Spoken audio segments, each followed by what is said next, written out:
Emily was born, Rochelle said, "It's okay, Rebecca, you can cry." She had made this baby. She was the one who experienced the pain and the struggle to bring Emily into the world, but she never once failed to include me. When it was time to leave the hospital, I actually carried Emily out and I put her in the car to go with the Falcos. And there's been things later on in life, totally different reasons that are heart-wrenching, but never as heart-wrenching as that very moment. At that moment, you want to just totally hate the people as much as love them. I think you kind of have to expect heartache and some sadness and some missing pieces when you talk about the siblings, because there's so many things that you don't get to see or do every day that you do with your other siblings. I've been very upset with my mom for the adoption plan at some points because it's not fair that she has to go, but then we get such a great family that she is a part of, so then it's just an extended amount. There's always going to be that one stupid kid that would just say, "Oh, you're adopted, your mom didn't love you, blah, blah, blah." And so that would kind of hit me in the gut of, oh, wait, maybe I'm not worthy enough. When I got pregnant again with my other kids, what scared me the most was how it was going to affect my firstborn. Because I instantly went, how is KJ going to feel growing up? How is the relationship going to be? What's he going to think of me? The fact that it feels like he's from here, like he was raised with us, whenever he leaves and he comes back, it feels like basically nothing ever changed. It feels like he's been there forever. Just feel comfortable around each other, just immediately screw around and have fun.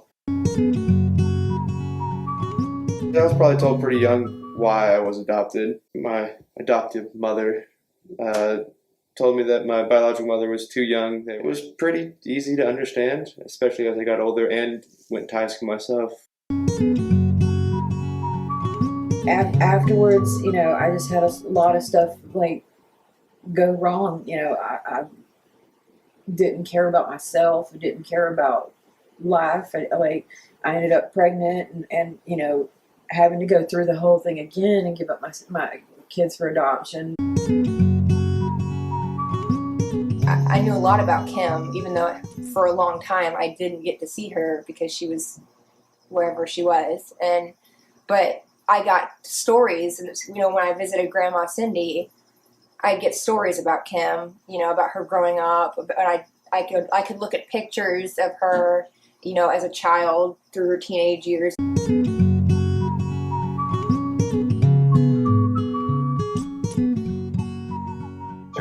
And making that first call was scary but delightful. It was also hard because I was more capable of connecting than my sister was, and I grieved that for my sister. I had a lot of anger with Christy for not telling me sooner, and why wouldn't you tell your mother sooner? There was a period of time where I had no contact with my birth mother, where my siblings still had lots of contact with all of their birth families, which for me added to this feeling of not being wanted and almost thrown away. We got married in 1991. Rebecca finished law school and took a job in California. I finished up my MBA and found a job in real estate consulting. We planned to have kids right away, but that didn't happen. Yeah, after 2 years of infertility treatments, I was super depressed. And I was almost ready to just give John his freedom to go find another woman who could give him children. I didn't let her go. Thankfully, instead, we got counseling and turned our focus to adoption. We explored several options, but ultimately, fully open adoption, that is, meeting and having ongoing contact with our child's birth parents, made the most sense to us. We signed up with an adoption agency. We paid our hefty fee, had a home study done, received education and counseling, and we prepared our first Dear Birth Mother letter, our marketing tool. Yeah, in short, the adoption agency and persons seeking to adopt use the letter to introduce themselves to pregnant women or an expectant couple who cannot, for any number of reasons, raise their child. If chosen by the pregnant woman, they jointly plan the birth experience and their future contact. While the child legally becomes a member of the adoptive family, the birth and adoptive families stay in contact. Our preparation for adoption was complete by December of 1993, and we began the period of waiting for a phone call.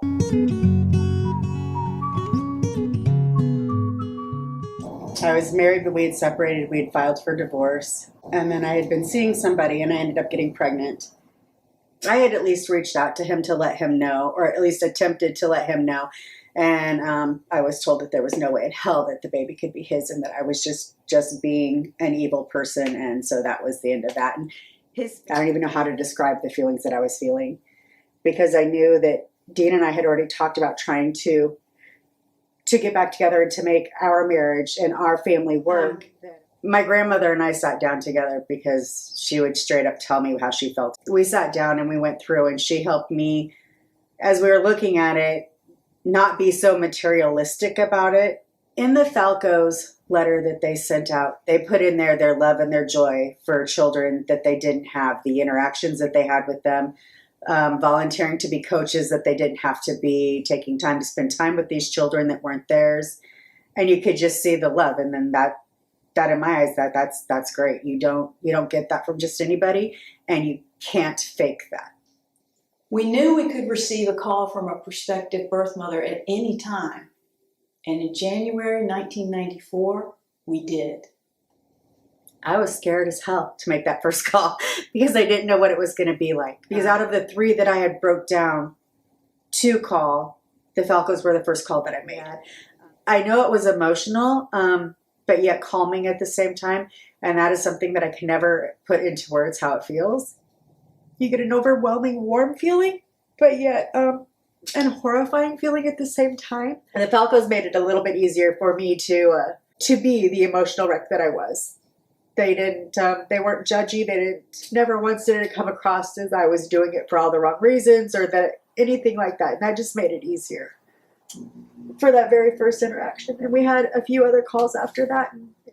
Rochelle seemed so genuine, so real. She was vulnerable and honest about why she was making an adoption plan. Yeah, and it was also reassuring to us that she already had 3 children. So she knew what it felt like to have a child, and she was going to give up this child with that knowledge. Plus, she was really motivated to make her marriage work, to save her marriage, and this step was necessary for that plan. The Falcos were very much so family orientated, which was very important for me. They were very financially stable, which was also important for me. I didn't feel that choosing the Falcos that she would ever have to want for anything. After we agreed that we'd like to meet and work together, the next step was a matched meeting with a counselor from our agency. We would fly Rochelle and a companion of her choosing to California. When we went to meet the Falcos for the first time, it was my sister-in-law and I both.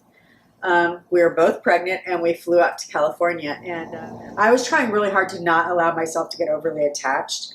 And so I even had a shirt made for Rebecca Falco that just said that she was expecting. It was going to happen for them because they had been through turmoil in the past. And I was not going to be another turmoil bump for them. I remember seeing Rochelle for the first time and only thinking, she's lovely.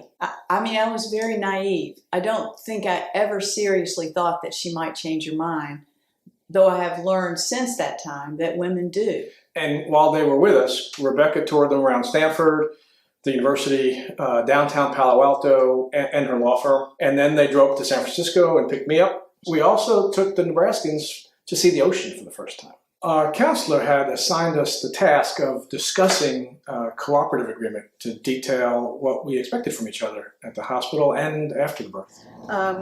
We talked about Rebecca being able to be part of some of the doctor's appointments. And I was okay with her being in the delivery room. But John Falco, I was kind of mean, and I wouldn't let him be in the birthing room. But I was great with him being at the hospital and everything else. It was just he was still a guy, and that was just uncomfortable to be. We talked about the fact that the Falcos were actually going to name her Emily Rebecca, but I knew that I still had to give her a name myself because otherwise it just wasn't okay in my eyes. And so I had actually named her Destiny Ryan because she was destined to be here. We talked on the phone, and in April, I flew to Nebraska to meet Rochelle's family, and I got to go with her to her doctor's appointment where we found out that she was having a baby girl. To be honest, I was relieved. I had worried it would be harder for Rochelle, the mother of 3 girls, if she was having a boy. I was enamored with Rochelle's daughters, ages 2, 4, and 6. Meeting them only increased my excitement about meeting the new baby girl. I remember her telling us that she was going to be having a baby and giving it to a family who couldn't have babies, and that was what the adoption plan was. I remember being kind of sad because we wanted to have the baby, but at the same time I knew we were doing the right thing for the adoptive family. We went and did fun things together. We talked a lot. Goodness, the Falcos helped arrange, like making sure that everything was taken care of, whether it was financial, emotional support. I mean, maternity clothes throughout the pregnancy and the visits and the phone calls and always staying in touch. I mean, it was just like you just brought new people into your life. I mean, In late June, you took leave from your law firm and you drove to Nebraska with our dog Adagio. I ended up staying in the Royal Motel for several days, but it gave me more time to get to know Rochelle and her family, though I could sense that her stress level was rising. And then you came July 4th for the big family celebration at the lake and met everybody. That was a lot of fun. And then Rochelle was scheduled to be induced on July 7th. it was hell. Labor was hell with her. And I think it was not because it was painfully hell. It was emotional. And my baby's like cakewalks. They just quick, boom, bam, done. And I never had issues with dilating. I never had issues with any of that. But then in this pregnancy, I couldn't dilate. It was like I got to, 4.5, I believe, somewhere right in there. And I froze and I wouldn't dilate and nothing. But when they decided that I wasn't going anywhere, it wasn't getting anywhere, and I couldn't relax, they gave me a hypo just to help me be able to relax a little bit more. And it was not any time at all after that before I was dilated to 10 and actually giving birth. I had my Aunt Molly on one side of me. I had Kelly, who was Emily's aunt, at the other side of me, and Rebecca down watching the birth. So the hospital experience, as much as it was hard, was also good because I had a really good support system right there with me. I wasn't doing it on my own. Never once did I feel like I was doing it on my own. When Emily was born, Rochelle said, "It's okay, Rebecca, you can cry." She had made this baby. She was the one who experienced the pain and the struggle to bring Emily into the world, but she never once failed to include me. Rebecca came down the hall and got me from the waiting room. Emily was amazing. And for the next 2 days, Rochelle and the nurses taught us how to feed and burp and change and bathe this new baby. My grandma didn't want to come up to the hospital. Dean wouldn't come up to the hospital. He made sure the girls were brought up, but he wouldn't. We just didn't talk about it. It was easier to not talk about it than it was to have to deal and have all the emotions. In the hospital after she was born, I asked them to move me away from the actual maternity ward because hearing all the babies crying constantly was a lot to take at that time. So they moved me outside of there, and they would bring Emily in anytime we asked for her to be brought in. And I still spent time with her, and I still did with her like I did with all of the others, wanting the family and friends to be able to see her and meet her. But it was very emotional. It was hard. when it was time to leave the hospital, I actually carried Emily out and I put her in the car to go with the Falcos. And I mean, there's been things later on in life, totally different reasons that are heart-wrenching, but never as heart-wrenching as that very moment. At that moment, you want to like just totally hate the people as much as love them. And just the initial that she wasn't going home with me and that it was actually real. I mean, because when you're at the hospital, you still get to hold her, you still get to do everything. And then, but once that step's over, everything changes. Everything changes. And that is heart-wrenching. We were at the Royal Motel several days while we awaited approval from the authorities to leave the state, as required by the Interstate Compact on the Placement of Children.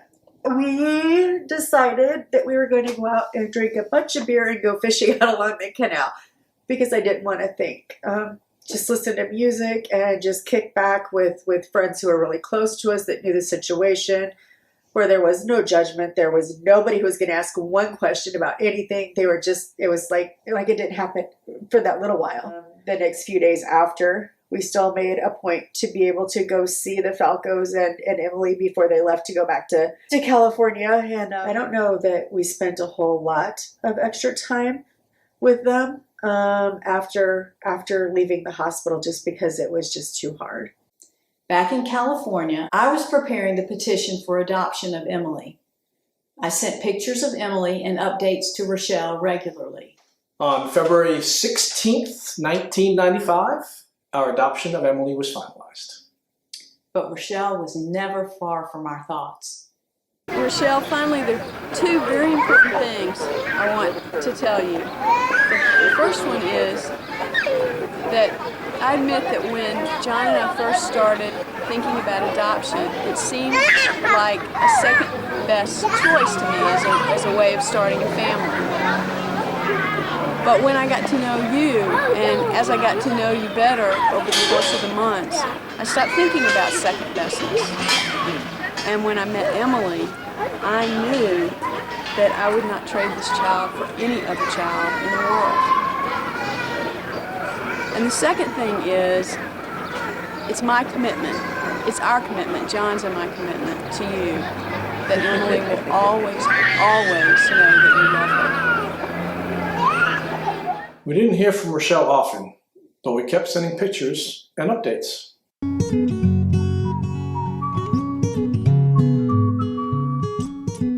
We spent a lot of time that first year traveling to Atlanta, Chicago, New York, and North Carolina, so that all of our friends and relatives could meet Emily. Yeah, the distance from family prompted us to make the decision to move to Atlanta, where John would open a branch of his business, Kingsley Associates, and I would pivot from law to open a branch of the adoption agency that we had used in California, bringing fully open adoption to Georgia. When we moved in June of 1995, we stopped in Nebraska for the first in-person visit with Rochelle since Emily's birth. I remember that Emily had just taken, or right after that taken, her first steps, and I had missed that in part, so that really sucked, but it's one of those things that it happens. But John and Rebecca always made sure that they shared everything. So even though I may not have been there, we still got all of the details of the everything. So the first trip was rough, but it wasn't as rough because there wasn't quite as much of interaction as trips later on in life got to be.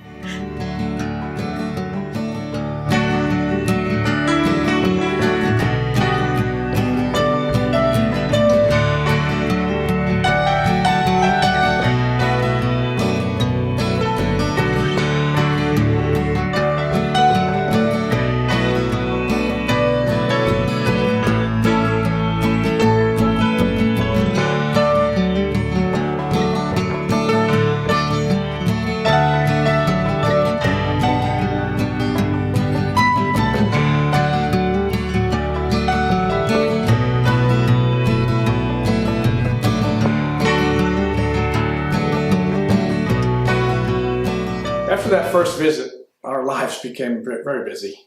Settling into a new house, setting up and running 2 offices, Then Emily celebrated her first birthday. Happy birthday to you. Happy birthday to you. Happy birthday, dear Emily. Happy birthday to you.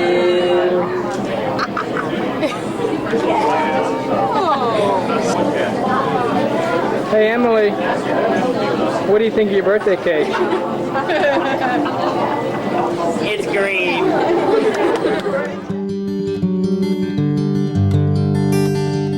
By the fall of 1995, we had decided to adopt again. We got an updated home study and prepared our second Dear Birth Mother letter.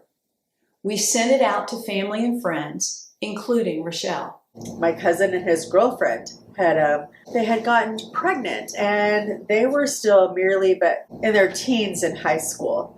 And so when they told me that they were pregnant and they didn't know what they were going to do, I immediately suggested the Falcos, because they had just decided that it was perfect timing in their family to look into adopting a second child.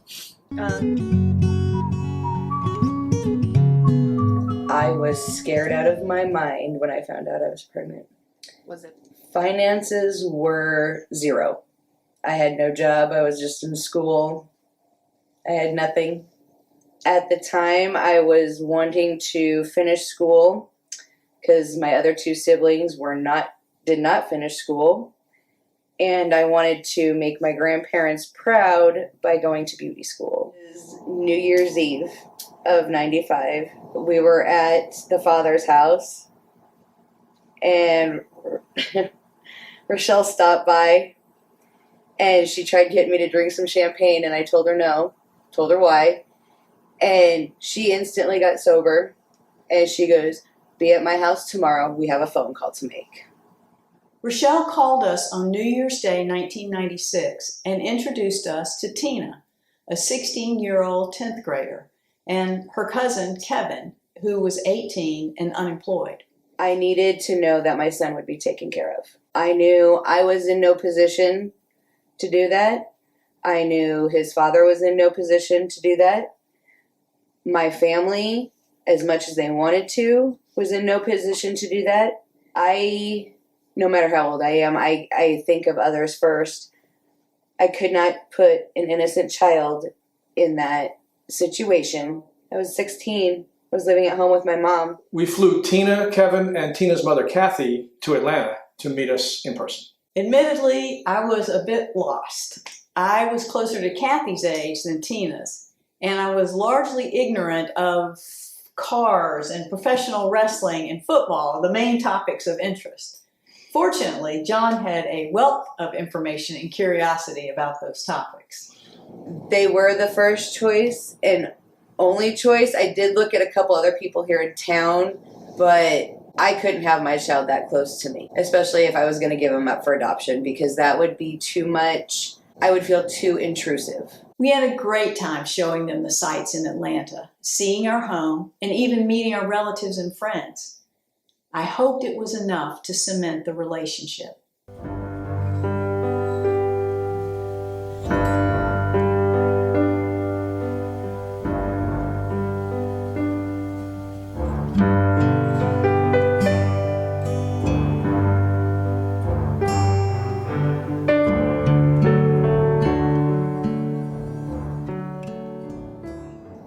I'm a big believer in feelings, if that makes any sense. So the feelings that you get around you, you can just feel the decency, the good, the nurturing, you can feel all that. They already had that, and they were establishing that. It was a fit. It was just there. We did have a match meeting with an adoption counselor, Phoebe, to formalize our agreement to work together. Before and after, I didn't have any counseling except for Phoebe. If I had any questions, I just called Phoebe.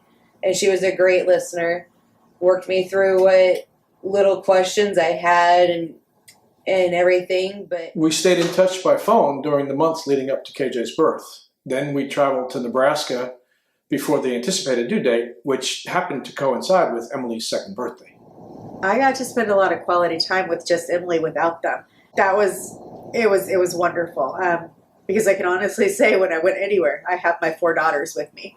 So that part was amazing, and I got to put them in matching little outfits, and we did birthday parties, and it was great.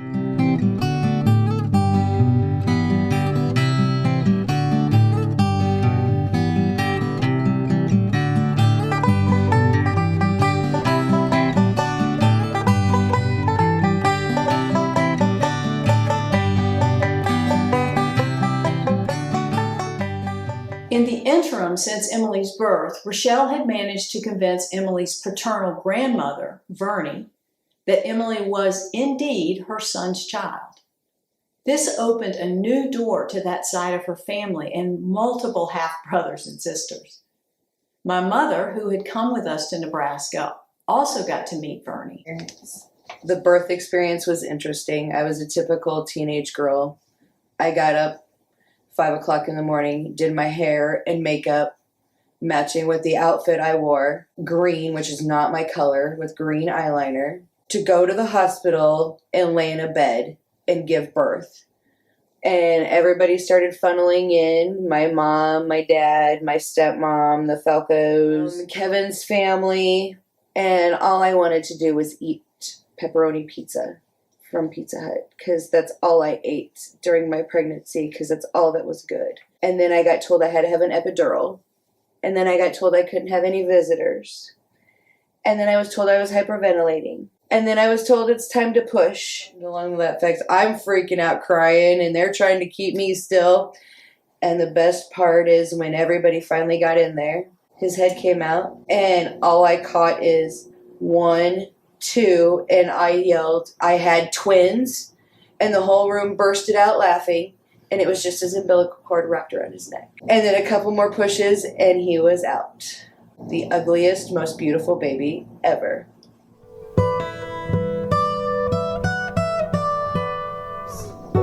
In the hospital afterwards, he was with us. He was with me the whole time. The only time I was alone was when I was sleeping. But there was so many people that wanted to see him and be there. So I was never really alone. He was never really ever alone. He's been a spotlight since the literal second he was born. Imagined. It was me being a mother, but more of a babysitter, which is fine, because I didn't need to have that immediate connection, because that would make it harder on me. I had to try to separate myself.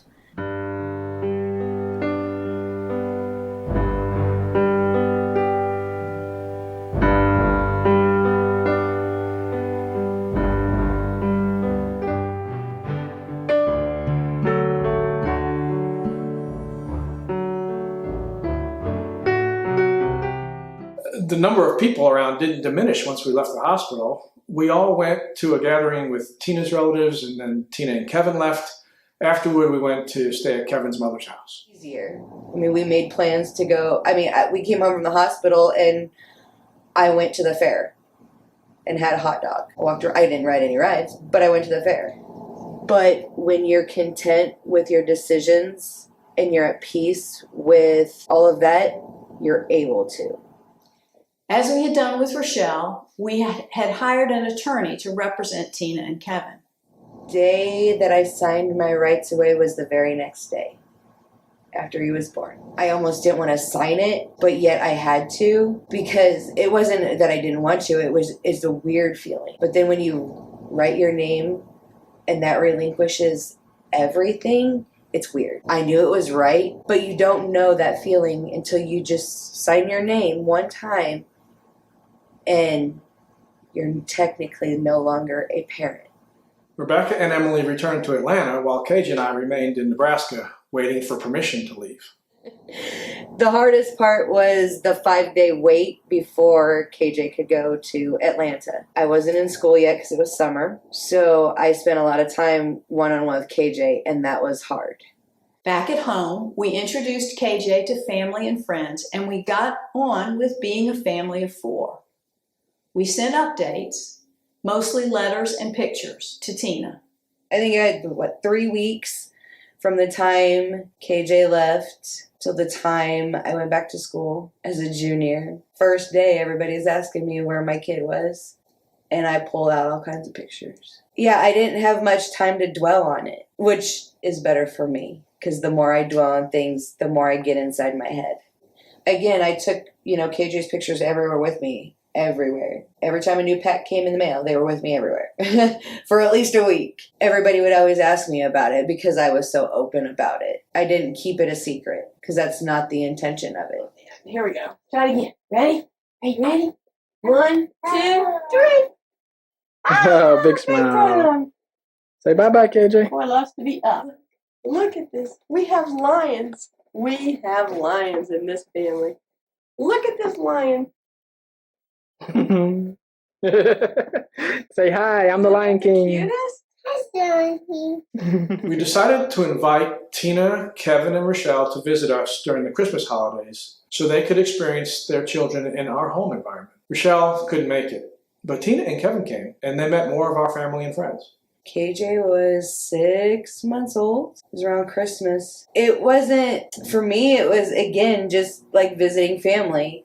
Oh, there's kids to play with. Yeah, he's mine, but not mine. I guess my separation of that, it may be cold, but yet it's a coping mechanism that worked for me because I didn't overstep my boundaries and confuse him. And that was my main focus. So what do you think about KJ? He's hyper.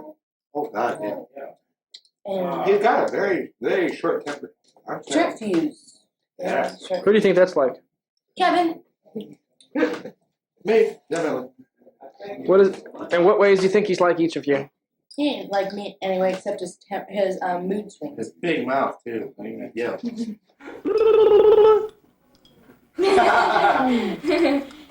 He only smiles for a few seconds at a time. He's like, After that holiday visit, we stayed in contact, but we went back to our busy lives. John and I were both working full-time, and I was studying for and taking the Georgia bar exam. In January 1997, KJ's adoption was finalized.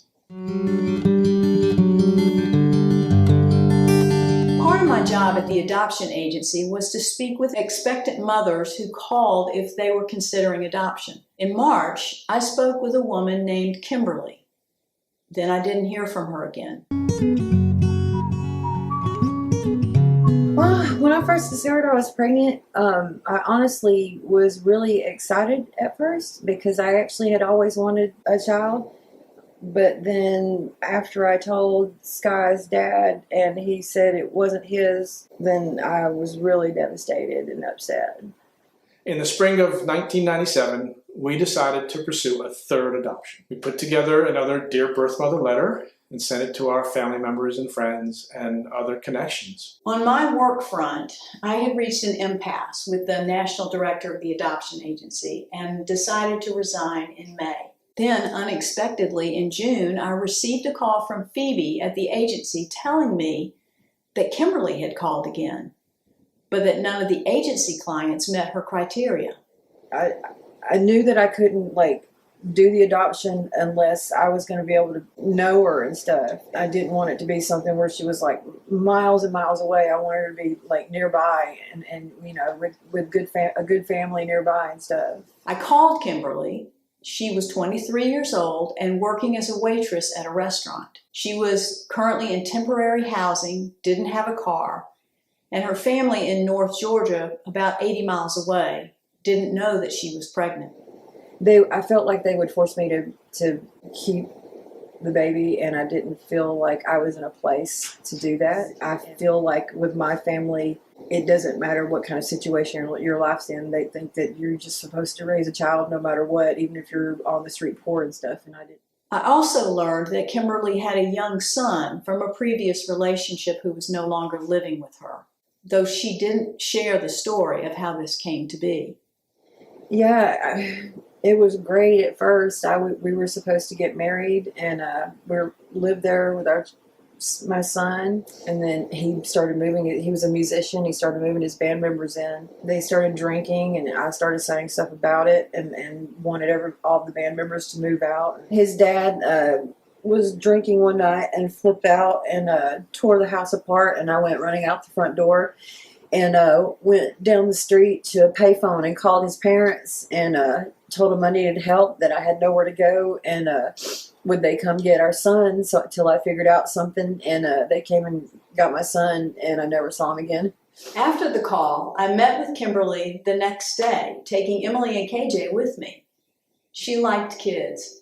She felt like she had raised her younger siblings, and we made a connection. I remember they came into the restaurant I was working at, and they were really, really kind and just really laid back and super intelligent. That was important to me. Let me see, Rebecca. I remember, Rebecca's story about being raped, and at the time nobody knew this, but I had also been raped in high school, and I was very drawn to that, and I was like, well, I know they'll protect her, and because that was very big. We partnered with a different adoption agency to escrow money for housing at a Sierra Suites and to pay other expenses that Kimberly needed. I helped Kimberly move. I went to doctor's appointments with her, and I invited her to spend the July 4th holiday with us, meeting some members of my family in the process. We hired a counselor to work with Kim, a private investigator to find the birth father, and an attorney to terminate the birth father's rights. We also jointly created an open adoption agreement that included a birth plan and ongoing contact. While we were waiting, Emily celebrated her 3rd birthday, and KJ learned to walk. He was a happy boy. Down.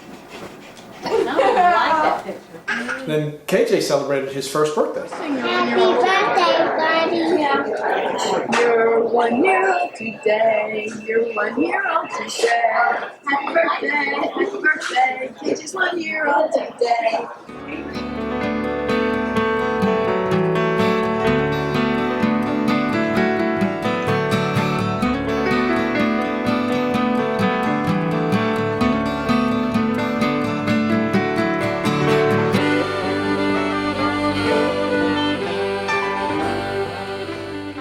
At home, we prepared the kids for another adoption. Whose tummy were you in before you were born? Michelle's tummy. That's right, and Rochelle's tummy. And whose tummy was KJ in? And Tina. That's right. And who's got a baby in their tummy now that we're waiting for the baby to be born? Kim's baby. Kim's baby. Do we know? On August 15th, Kim went into labor, and I rushed from work to pick her up and get her to the hospital. Am I in it? Am my face really, really frightened? Your face like huge. Oh, no. Hey, this is Kim, and I just had a contraction. A really, really big one. A really big one. And almost gave birth in the car. They're like 3 or 4 minutes apart, I think. Okay. You're on camera. What's your request for right after delivery? And beer. And I'm not sure we can get the beer in here. What do you think? Is it showing one on there? What number is it supposed to go up to? I don't know. So it's going up. Yep. We had both planned to be in the delivery room with her, but it turned out she needed a C-section. However, Rebecca was able to be in the operating room with her. The hospital staff let us see, hold, and feed Sky.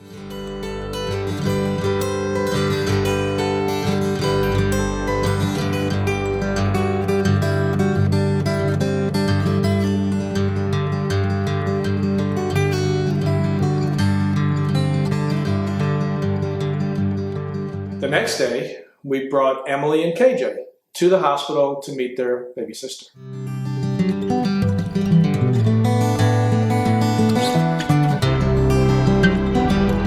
Nana came that weekend as well.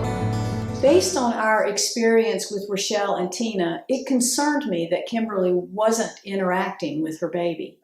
I don't think I was emotionally able to do it, because I was already so devastated. When you're leaving by yourself, pretty much, and you don't have, you're walking, you go through all that, and you go through the pregnancy, and you have to go back and not have anything. Then, about 9 days after Sky's birth, Kim wanted to come over for pictures, so I went and picked her up. She looked beautiful and amazingly thin for having just had a baby, and it seemed like she was okay.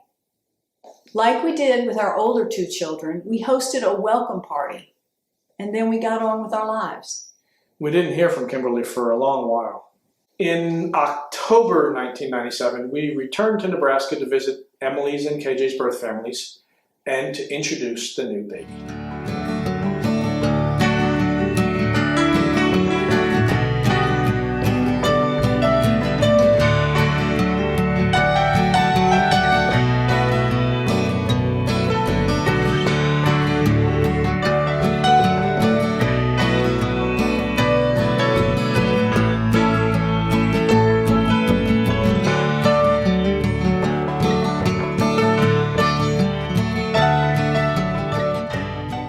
One of the most memorable moments for me was when Gaylord Doremus, who is Emily's and KJ's great-grandfather, said of Sky, "If she's one of yours, she's one of ours." A statement of claiming and of the power and reach of our extended family through adoption.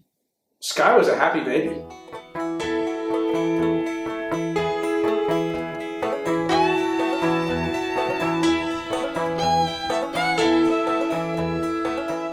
In May of 1998, Rebecca took Emily and KJ back to Nebraska for Tina's graduation from high school.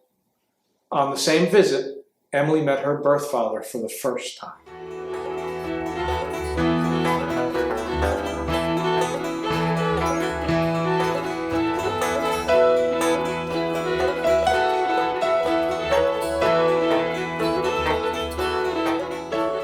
And then Sky took her first steps.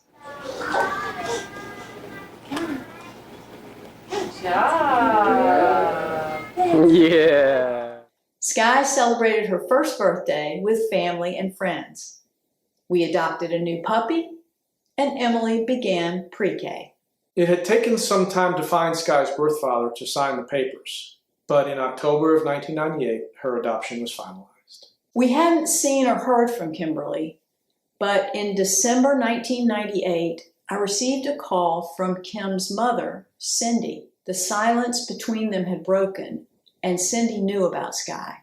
We made a visit to Rockmart, Georgia, for Sky to meet her grandmother, 2 aunts, and an uncle. It was a little strange that Kim wasn't there. I thought about how Sky would feel about being adopted a lot. I think there was a time after the adoption where I felt like I couldn't even face her because I felt like she hated me. She would hate me. I got in touch with Kimberly and arranged to take Sky to meet her at a restaurant in Atlanta where she was working in January 1999. Kim was clearly pregnant again. Her boyfriend had left. Her son, Christian, was born in April, and I took pictures at the hospital. In July, we were back in Nebraska for a visit. I remember lots of visits in the park when we were kids, spending a lot of time playing, hotel pool swims. It just overall, it was always a good time. It was always fun.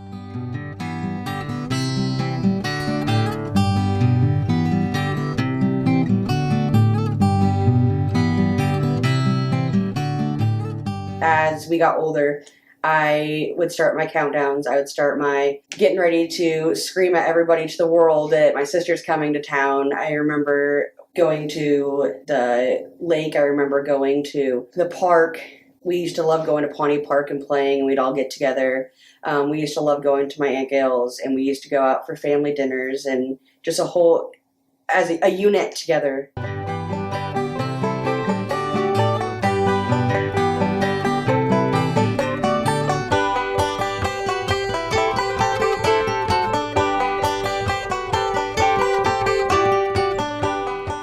My first memory of anybody in my birth family, like sibling-wise, I've always remembered Brittany the most because I think Brittany and I have had more of a connection since I was really little. We were at somebody's cabin during the summer break. We were swimming in the lake. When it was time to leave, I would always get sad because then I wouldn't see Brittany. Not saying my other siblings I didn't love, but I just didn't have a connection with him off the bat. While we were there, Tina announced that she and Kevin were getting married in October and expecting twins in March. With the birth of Sky's brother, I had begun thinking about a fourth adoption. With a bit of nudging, John came on board too. The use of the internet to connect prospective adoptive parents and expectant mothers was brand new at that point. I found a website and posted our new Dear Birth Mother letter on that site at the end of August 1999. Yeah, networking online to find an expectant mother who wanted to make an adoption plan was a whole different ballgame. It can be difficult to know which leads are valid, and we wound up going down several rabbit holes. But by December, we had connected with a woman in Texas who was due in March. We hired an adoption agency, a counselor, and an attorney for her. But in the end, we were all fooled. The adoption fell through after the birth, and we were out $15,000. Miraculously, just as we were coming to terms with this loss, I received a call from a 32-year-old woman in North Carolina whose name was Terry, who'd been carrying around our Dear Birth Mother letter for 2 months, just trying to summon up the courage to call us. Terry said she wanted a safe and loving family for her unborn daughter, and she had chosen us. We went to meet her right away. It was the first time either KJ or Sky had been to the beach. Because Oklahoma City is way on the side of Texas. Oh, they're chasing the bird! Yeah. That's cute. What a ride. Oh my, they're having fun. Did the salt get on your, Yeah. salt got on your skin? They're on a big, terrible screen. Like Kimberly, at the time of her pregnancy with Sky, Terry was estranged from her family who lived in Oklahoma. They didn't know that she was pregnant. Terry gave us a name for the father, but said that he was no longer involved. She also told us that she had a daughter, Samantha, from a previous marriage, and Samantha was currently being raised by her grandmother. Terry said she hoped to become financially and emotionally stable enough to resume parenting Samantha in the near future. Terry was beautiful, gentle, and kind, and she loved our kids. A match was made. We invited Terry to visit with us in April to see how we lived and to meet our family and friends. She brought an ultrasound picture. She was an awesome playmate with our kids. A friend came over to do Terry's hair. And on May 18th, Journey Lee was born in Wilmington. Terry's boyfriend, Mario, and I were there for the birth.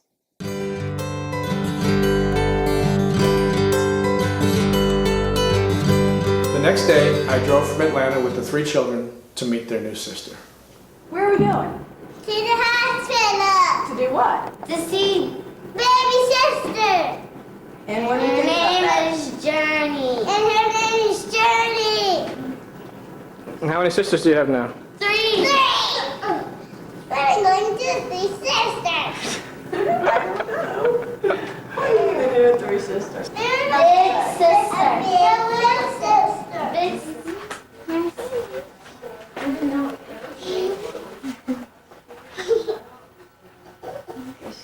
You guys look pretty. I like your red shirt, Emily. She's not going to cry. Oh, she probably will sometime. She's just sleeping right now. That's a bit. That's where she was sleeping. We want her back. We need her back. Are you going to take her with you? Yeah, we need a baby. You need a baby? I haven't had one.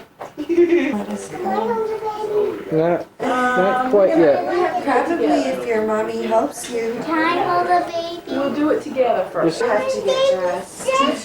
But we're They're in that big fat bag. Terry spent time with Journey in the hospital before both were discharged.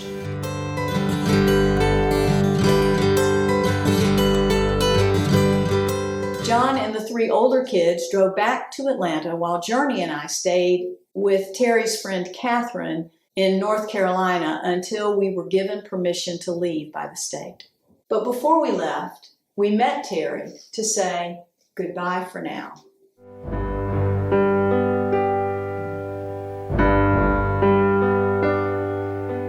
In Journey's birth announcement, we summarized the story of our meeting Terry, the difficulties of our respective journeys, and our hope for a future together.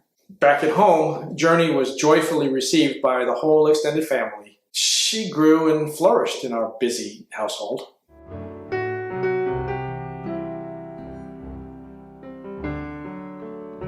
In July, Rebecca took all the kids to meet Kim and Christian.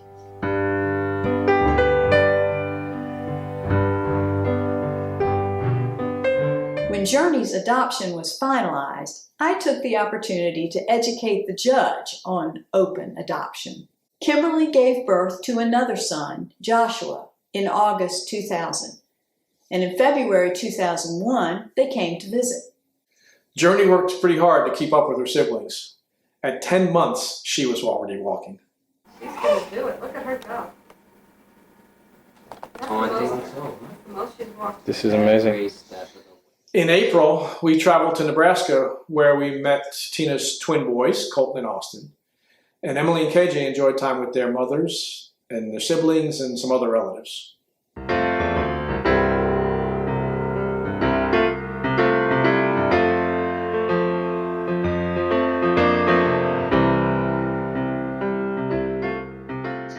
We celebrated Journey's first birthday with family and friends.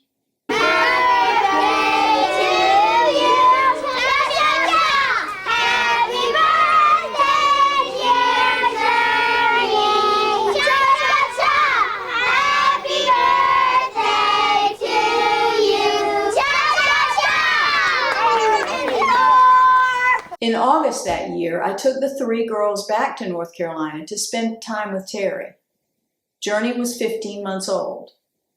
We did not know at the time that this would be the last time we would see Terry for many years.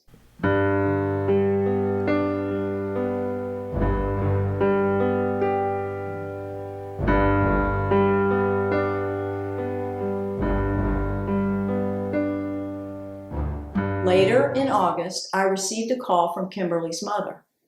She said Kim had been arrested and her boys had been taken into the custody of the Department of Family and Children's Services, or DFACS, and placed in separate foster homes. I was able to arrange for Sky to meet her brothers at the DFACS offices in November. Sky and I also visited Kim in jail. We visited Kim's family in Rockmart, Georgia later that month.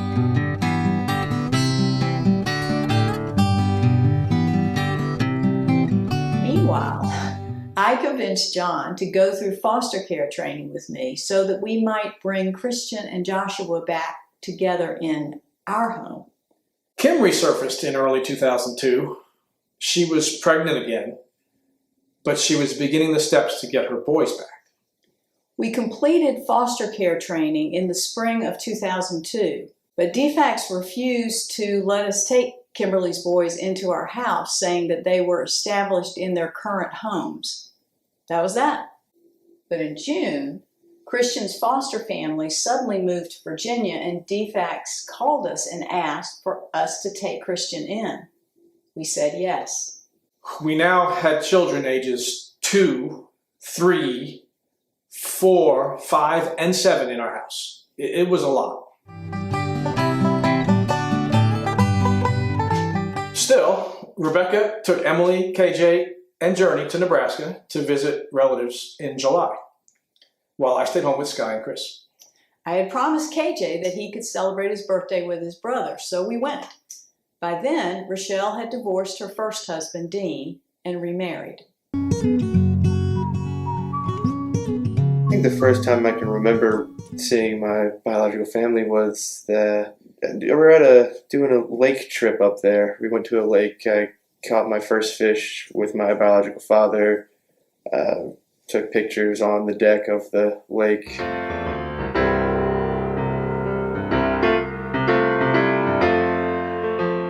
In August, we celebrated Sky's 5th birthday at our community pool. Joshua and his foster family and Sky's birth family from Rockmart attended.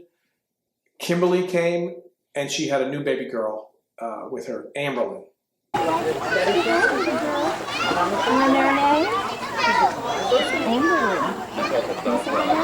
Call her baby Star if they ought to. That's your little baby. How old is Sky? She's your little baby sister. You'll be her big brother. Oh, It's right there. The dick is right there.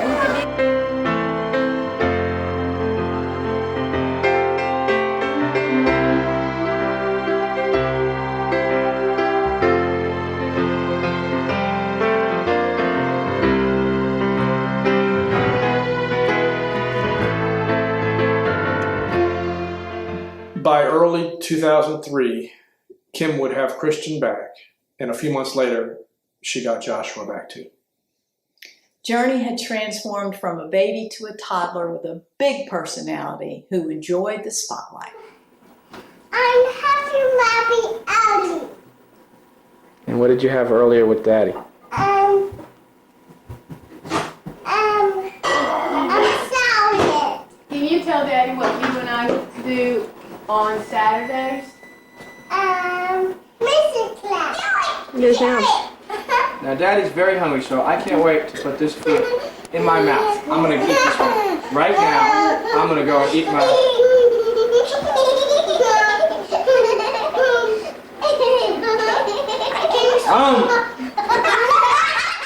For the kids' spring break in 2003, we returned to Nebraska, and there were 2 new siblings to meet. Tina had given birth to another boy, Zach, and Rochelle had given birth to a son, Christopher.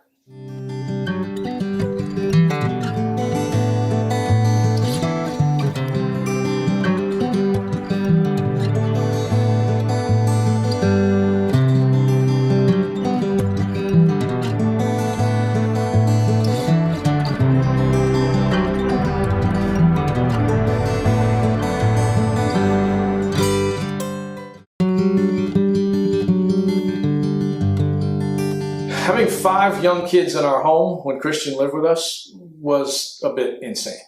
And yet, by the time Journey was 3, she had become acutely aware that her skin color was not the same as other members of the family.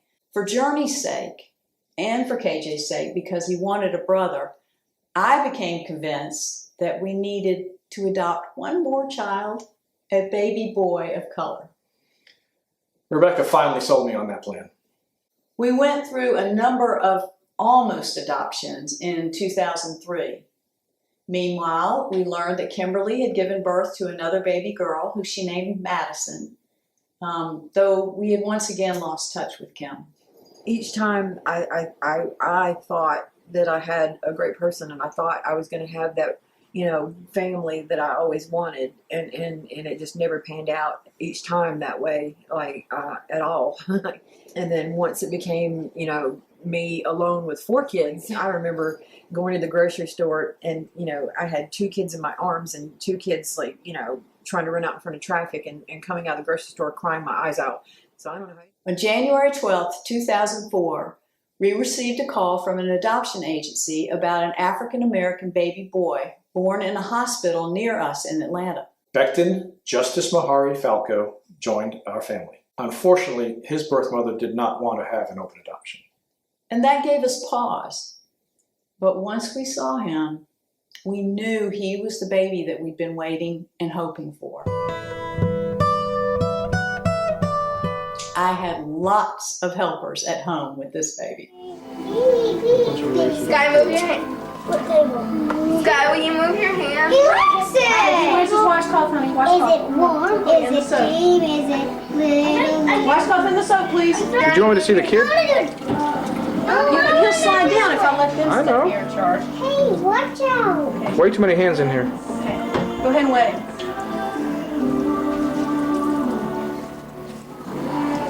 Hey, watch out! Becton, you look already. Girls, Mama's got to be able to get in here. Becton was always the center of attention, at first as a recipient. Later, he would become the star of his own performances. Is that good? This is Becton's first show. First Falco. Ready? Yeah.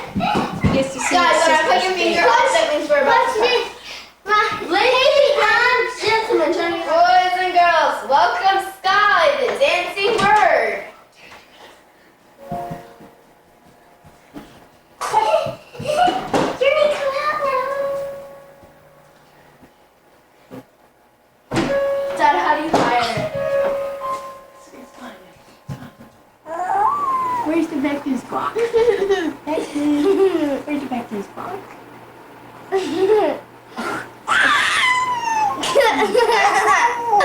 Is that it? That's it, but it usually goes on for like 30 minutes. Being Becton. Becton was named for my trial practice instructor at Duke Law School, Charles Becton. In April 2004, when I took Emily, Skye, and Becton to Washington, D.C. to March for Women's Lives, we stopped in North Carolina so that the big and little Bectons could meet. We would return to visit the Bectons 2 years later. Becton's adoption was finalized, and we became a family of 7 Falcos.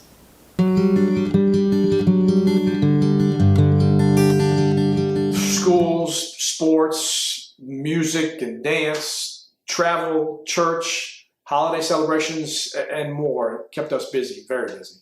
Meanwhile, Becton was becoming his own larger-than-life personality. Did you say bear? Bear. Did you say Joe? No. Kayla? Lala. Did you say Juanita? How about thank you? Thank you.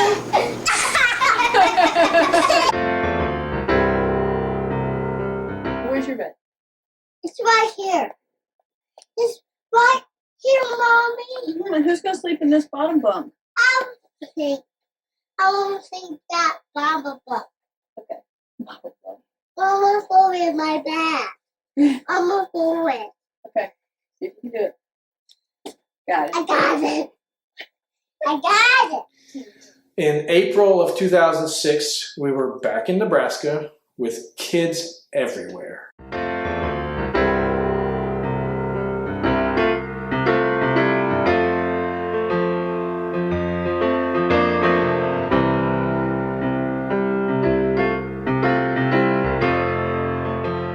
Later in April, I received a call from Skye's birth grandmother, Cindy, reporting that DFACS now had Kimberly's 4 children.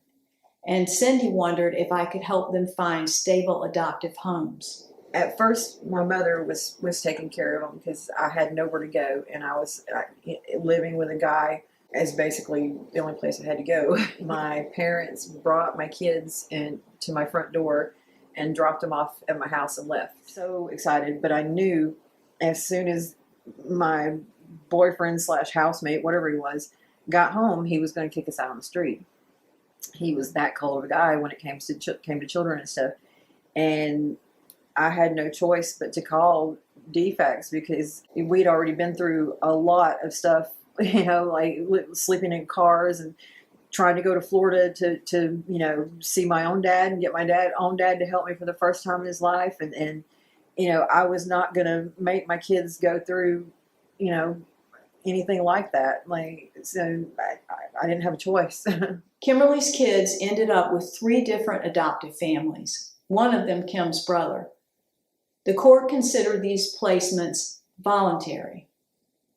But I was in the courtroom too, and it felt very different than Kimberly's placement of Skye with us. My adoption experience through DFACS and the foster care system was devastating. At no point should any woman be sitting in the back of a courthouse with foster parents hanging over her shoulders going, "Oh my God, just sign the papers."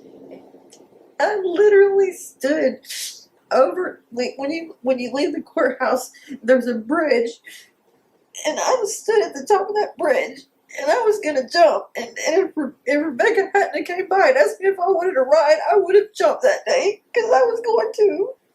You don't strip somebody of the one thing that people are put on this planet for, and that's to be a parent. We gathered with Skye's siblings, their new adoptive families, grandparents, aunts, and uncles in various combinations over the next few years. Kimberly wasn't with us and wasn't in communication. There was a sadness about this for me that I don't believe the other adoptive parents felt because their adoptions had occurred under very different circumstances. They were parenting children who had experienced the loss of a mother who had once provided the day-to-day parenting.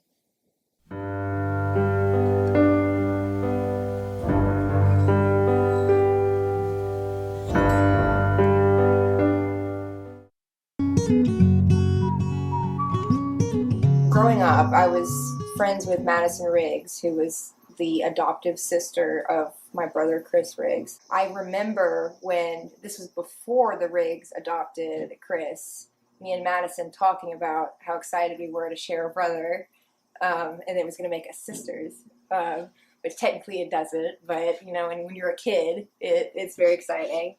Eventually Chris joined the Riggs family, and of course I still hung out with Madison, and I got to hang out with Christian, and that was always fun. By 2008, when I took the older three back to Nebraska, Tina and Kevin had divorced. Kevin had remarried, and KJ had a new sister.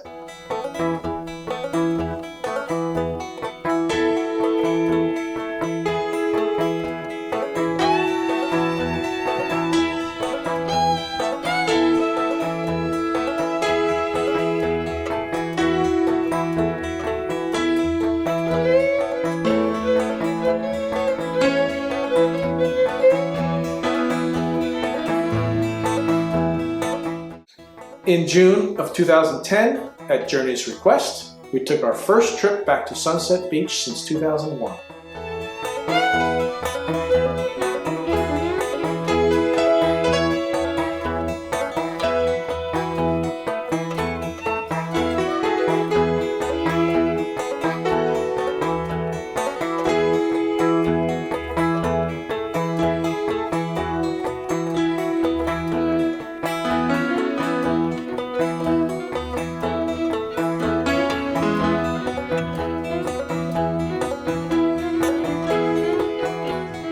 In July 2010, we decided to bring Emily's birth family to Atlanta to celebrate her sweet 16. Brittany, who is turning 18 on the 14th, and Emily, who turned 16 on the 7th, KJ, who turned 14 on the 9th, and John David, who will be 9 on the 14th. Oh my Wow. Congratulations for getting all that straight. She practiced all night. To you. Happy birthday to you. Happy birthday, John David Kevin. Happy birthday to you. All right. For me, it was fun to show off our city to the Nebraskans and to show off the Nebraskans to our extended family and friends. One of the surprising additional blessings of open adoption had been the relationships built between members of one birth family and a different birth family.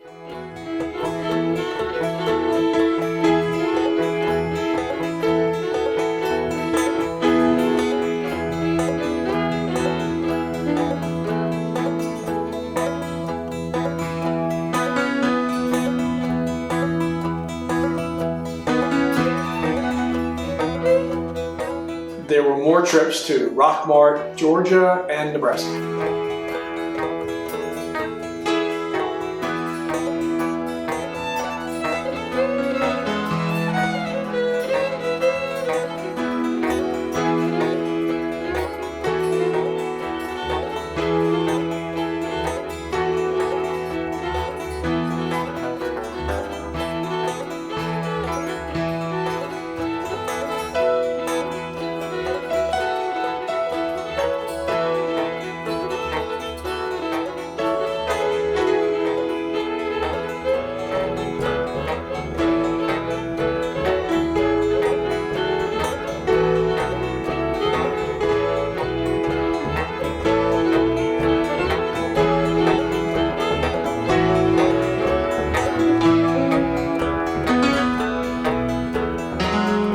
Becton was beginning to feel left out because he didn't have relationships with his biological family. When he asked me how he was related to Serenity, Brittany's daughter, I thought about what Gaylord Doremus had said, and I replied, if she's Emily's niece, then she's your niece too. That made him happy. I don't remember exactly when. It was probably around 4 or 5. One of the visits you guys came down, I actually knew you weren't just family friends. He was actually my brother. I remember It was one time we went to Aurora. I think it was everybody that was here. We were just messing around in a big field, and he had a Cookie Monster hat that we all kept trying to steal and kept tackling him. I remember that. That was really fun. Journey was always a good sport about visiting her older siblings' relatives, but the visits also reminded her of her loss. She had originally had an open adoption, but she'd not seen Terry since 2001. After that time, our letters were returned to sender, no forwarding address. Journey had a picture of her older sister, Samantha, and she longed to meet her. Over the years, I reached out to private investigators and search angels, the special folks who help birth family members find each other, but I had no success finding Terry. I did, however, have the names of several of Terry's relatives on the adoption paperwork. The problem was I didn't know if they knew of Journey's existence, so I was hesitant to make contact.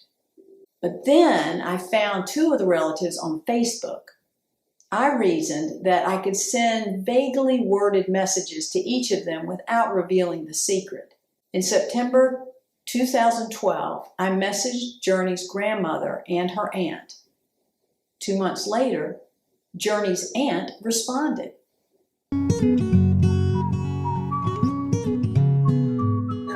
Around the time that Terry would have been pregnant with Journey, we weren't in contact. It really broke her heart, and she felt like she lost her first daughter, so she wasn't able to stay around at the time that our mom was taking care of Samantha, her granddaughter.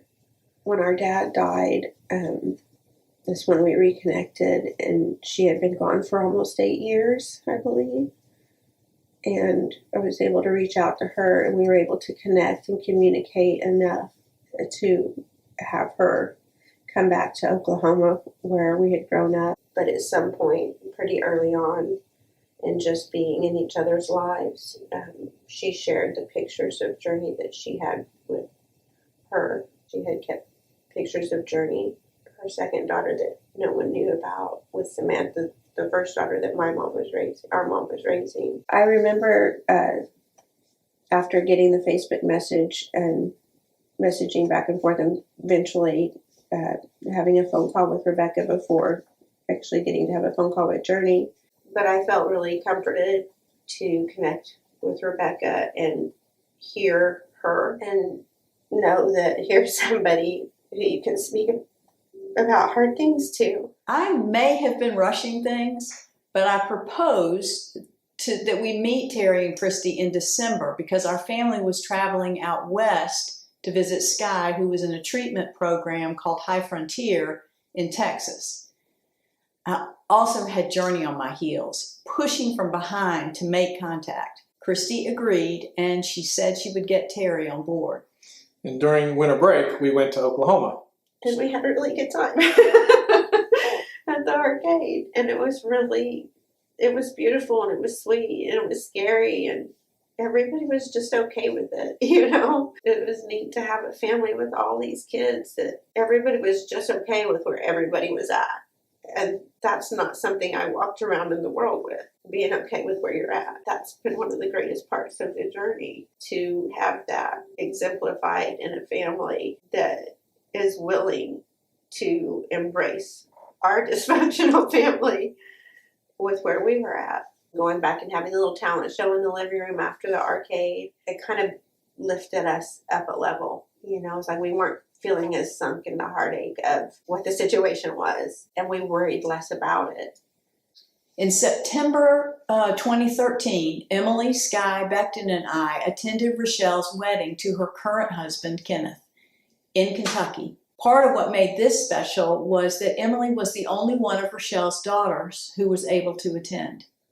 Journey was still anxious to meet her sister Samantha, but we understood that for the time being, we should focus on reconnecting to Terry and getting to know Christy better. We invited both of them to visit us in Atlanta the following December. In the end, only Christy made it. She was supposed to come, but she had too much anxiety to fly, and I don't know how much of that was out being able to have her own safe place. Like, to go and visit is different than someone coming to visit. But I knew that as scared as I was and as nervous and anxious as I was not going to not go because I wanted that connection. And I have heart for my nieces, but I wasn't going to not go see my niece and get to know her more.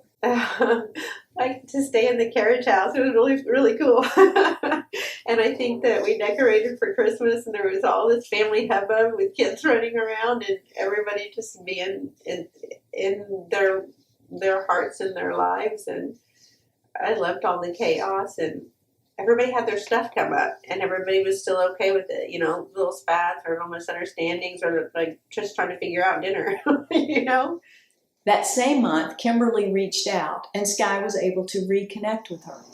I don't remember exactly what prompted wanting to meet her. I think maybe the opportunity to meet her arose and I took advantage of that. I mean, of course, I had always wanted to have a connection with her, and I think being at High Frontier, a lot of kids there were adopted. We did talk about adoption a lot at High Frontier, and I think a lot of kids weren't as lucky as I am to have open adoptions and be able to know their biological families. So I think that also prompted it quite a bit. By now, Emily was an adult, and she was capable of making visits on her own. Emily and I went and got matching tattoos together that represent open adoption because that's who we are. Scott continued to get to know her birth mother better. And then she met her birth father in 2014. In May 2015, KJ was graduating from high school. We brought Tina and her boys to Atlanta to share in this achievement. In his speech, KJ talked about his years at a small high school and then acknowledged both his birth and adoptive families. But what Academe of the Oaks has taught me is that each of us can be the best at our own lives. And even when I go off to West Georgia in the fall, to a much bigger school, I'll take that lesson with me. I can be the best me wherever I go. I want to thank my family. I truly couldn't have made it here without the love and support. Today I have representatives from both parents of my extended family. I have Tina Miller Primus, my birth mother, and my brothers, Colton, Austin, and Zachary, are here from Nebraska. If you guys can stand, I want to recognize you guys.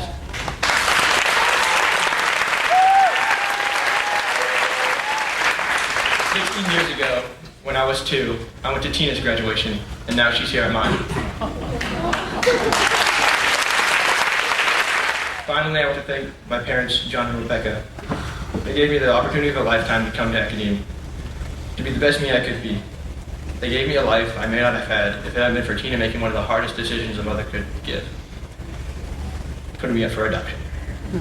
Because of my family, my teachers, and all the students, and everyone up here on the stage with me, I know to leave Academe a much more confident me. We enjoyed showing Tina, Colton, Austin, and Zach the sights around town.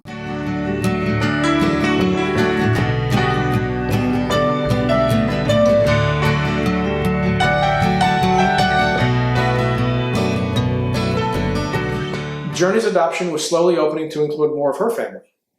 Grandmother Marty was told about her, and in October 2015, Rebecca took Journey to meet Marty for the first time. Actually, I was probably 71 at the time I learned about Journey, and Christy and I were together in Oklahoma City and told me that I had a granddaughter, another granddaughter. And at that time, of course, it was a total shock, and a lot of tears were shed, and especially a lot of questions, and maybe more questions than answers. And I found out that Christy had already known about Journey. Terry, I don't know how long before this particular time and year, had asked Christy or sworn Christy to secrecy. I had a lot of anger with Christy for not telling me sooner, and why wouldn't you tell your mother sooner? On the periphery, could feel and sense all that meant of not knowing for so long that she had another grandchild. That's big news. That's big news. But also getting to talk to her about having met her, having met the family that raised her and be able to let her know all the good news that was true in Journey's life. When I first met Journey face to face, I was thrilled. Instantly, it was just like long lost love was found. And from that point on, I felt like it was a miracle. And in the back of my mind, I now knew about Journey and Samantha did not. And that was probably the biggest consequence, because at that time I felt like, okay, we're living a lie, this part of the family. In October 2015, I remember finally meeting my grandmother Marty. How is this woman going to react to finding out that she has this secret grandchild that she hadn't been told about for 15 years? I'm like, surprise, hi, I'm your grandchild.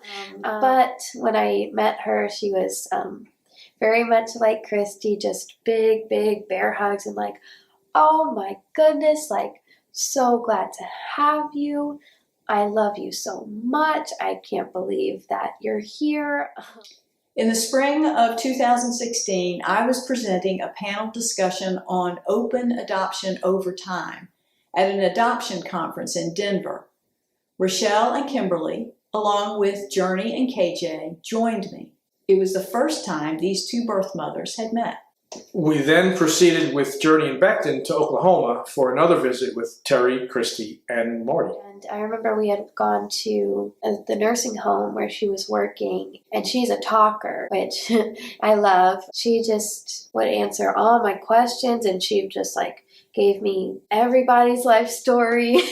Felt like I had gotten to know the whole family through my grandmother and the stories that she had shared with me. And that was really, really nice to feel, to have another form of connection through my grandmother, but also through these stories that I wasn't a part of, but am now able to learn and become a part of. I need to back up and say that life with Sky had not always been very easy.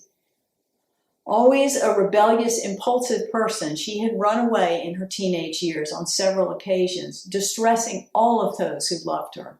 At those times, Kimberly was a partner with John, our nanny Sherry, and me in trying to get Sky back home. That was some tough times. Like I just saw myself leaving home, and I'm like, please don't let this happen, because that was the one thing in the world that I didn't want to happen, as I didn't want any of my kids to do things that I did or go through things that I went through. And so it was really cool that we, kind of teamed up and were like, hey, get your back. When Sky finally came home to stay in the spring of 2016, she was pregnant and delighted at the prospect of becoming a mother. She included both her mothers in the gender reveal. That was awesome. The gender reveal was great. Yet another thing that I didn't think I would get to be a part of. And then I love that she's included me. She sees us both as mom, and that means so much. I know I had been visiting her at least quite a bit around that time period, out in Rockmart where she was living. I think I felt like I was getting closer to her. I know Kim wanted to be involved to, whatever extent, and was excited. So I just felt like they both deserved to, be in on it, and it was fun, we had fun, so. Well, when Kinsley was first born, my relationship with Kim was pretty good. Like, we went to visit her a lot, and obviously I would take Kinsley out there with me when she was a baby, and so Kim could see her. And then I got married to my husband, and we moved away, so I wasn't able to go out and see Kim all the time. Meanwhile, Emily was invited to be one of Brittany's bridesmaids in her June 2017 wedding. It was a joyous time and brought Emily's and KJ's birth families together. Afterward, Emily brought her niece Serenity back to Atlanta so that her sister and husband could honeymoon. Christy finally received permission from Terry to tell Samantha about Journey. I know that we talked for a while, Terry and I, about letting Samantha know, and then Mom and I, once Mom had known, and I tried to pick a time I thought she was okay to tell her. And so I did. And she was very shocked, and she was very hurt by not having known about it for all that time. It was difficult, but it had to happen at some point. And so you just pick and choose to try to do the right thing at the right time as best as possible, and then you just deal with it. By the summer of 2017, Samantha was ready to meet Journey. We decided it would be appropriate to gather for a family vacation in Sunset Beach. We arranged to fly Christy and Samantha there. I remember that I was really scared when she finally found out, because I was scared that she would resent me, even though she didn't know me, that she would be so angry and resentful towards the fact that nobody told her, that she wouldn't want to meet me, that she wouldn't want to have anything to do with me. I remember that I personally, in my own life, was going through a lot, mainly a lot of depression, that Samantha was so open and ready to and wanting to get to know me. Sky had married Ben Roney in a courthouse wedding in December of 2016, just before Ben was to be deployed by the Marines to Japan for 6 months. But Sky wanted a real wedding when he returned, and it didn't take much arm twisting for us to agree. So in August 2017, we gathered friends and family, including birth family, to celebrate this union. I was always worried when she had a wedding or something. I always was worried that I was going to be excluded and I wasn't going to be able to be there. And being able to be at her wedding and be a part of it was really important to me. And so to be able to do that was like awesome, because you miss so much. You don't get to, you don't get to be there for cheerleading or ball game. You don't get to take part. You don't get to even like do baths at night or, put them to bed. It's like all the things that you miss that other people get to do, KJ flew up for his twin brother's graduation from high school in May of 2018, and Emily visited her family in July of that same year. We were finally at close to the same age, kind of had some similar life experience up until that point, and then probably go up for my younger brother's graduation as well, when we were all finally kind of at that adult age and could talk more about, working and the world as we've lived it and kind of making jokes about it. In the summer of 2019, we returned to Sunset Beach, this time with Marty as well as Christy and Samantha. But I loved that my mom got to go and be in that everyday family environment and get to see Journey and Samantha together and be on this adventure and to be a witness to it and a part of it. I remember the first time we went to the beach. In the back of my mind, I was wondering, okay, is this going to be as good as I hope and want it to be? And all the anxiety from that. And it was like some hours or some days of the trip were like we've never been separated. And I gained so much with watching Journey and her siblings. Of course, with me, I never met a stranger my whole life. Meeting all of Journey's siblings, I just was like in hog heaven. After 2017, I met Samantha with my grandmother and my Aunt Christy a couple more times that we would go to Sunset Beach. I remember those visits being much different because I felt more present in my own life, getting things together in my own life that then allowed me to pursue further a deeper relationship with my birth family, mainly Samantha. The coronavirus pandemic shut down travel and ruined our plans to bring Michelle back to Georgia for Emily's graduation from Gwinnett Tech in May 2020. But in July 2021, we all returned to Sunset Beach with the same participants from 2019, and we added Emily's sister Brittany, her husband Dylan, and niece Serenity, along with Emily's boyfriend Nathan.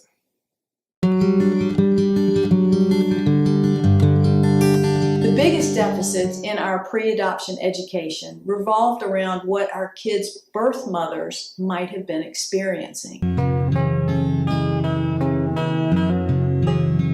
For example, we didn't know the severity of trauma for women who placed their babies for adoption, even in open adoption.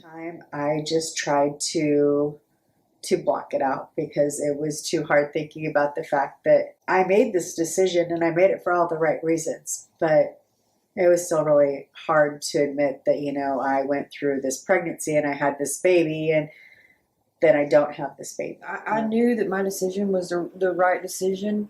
But, over the years, you have moments where you're like, did I do the right thing? Did I make the right choice? It doesn't matter how amazing the adopted parents are whatsoever. You still question yourself and like, why did I do this? And, am I going to go to hell for it? Like, there's so many things that go around in your head.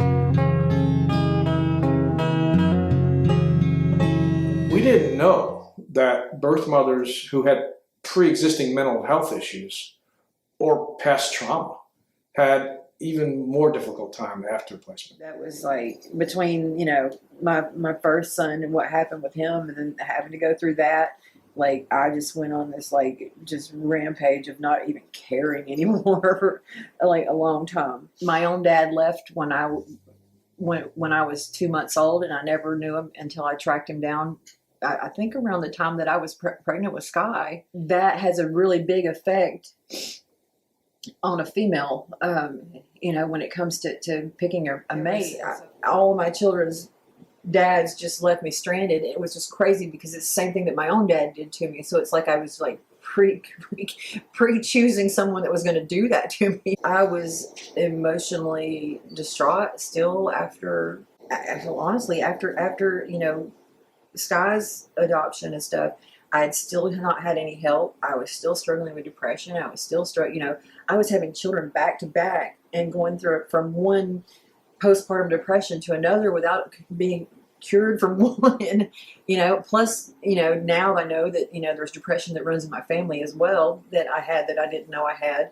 And, I just I think I got to a point where, everything was going wrong. My car, it's just one of those times where your car breaks down and you're told you're going to be kicked out of your house and you lose your job. And then I just completely just fell apart. Finally finding out that you're bipolar at 50 years of age has helped to understand a lot of things as well. So it makes it so I can focus and I can concentrate on why I didn't always remember why I made some of the decisions that I made. Not that bipolar is the excuse or that gives me any right to be able to do any of the things that I said or done.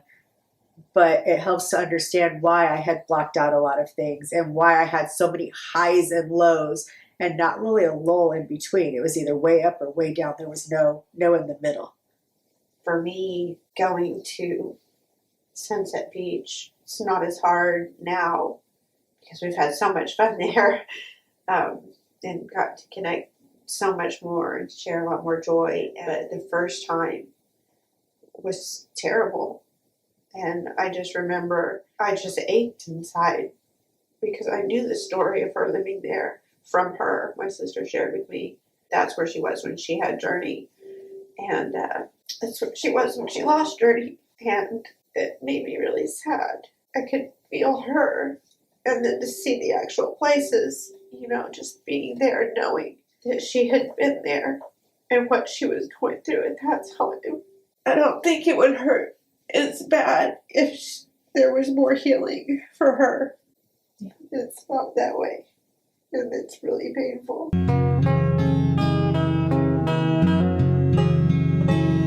We didn't know that some expectant mothers receive very little counseling from the agencies that are hired by the prospective adoptive parents, and that counselors are quick to drop their clients after placement. The counselors all of a sudden disappear and you're left to deal with your emotions on your own and stuff, pretty much. You're just going out onto the street with this pain and nobody talks to you about it. They don't tell you what you're to expect, and if you're already struggling with depression from, a childhood or whatever, that's triple.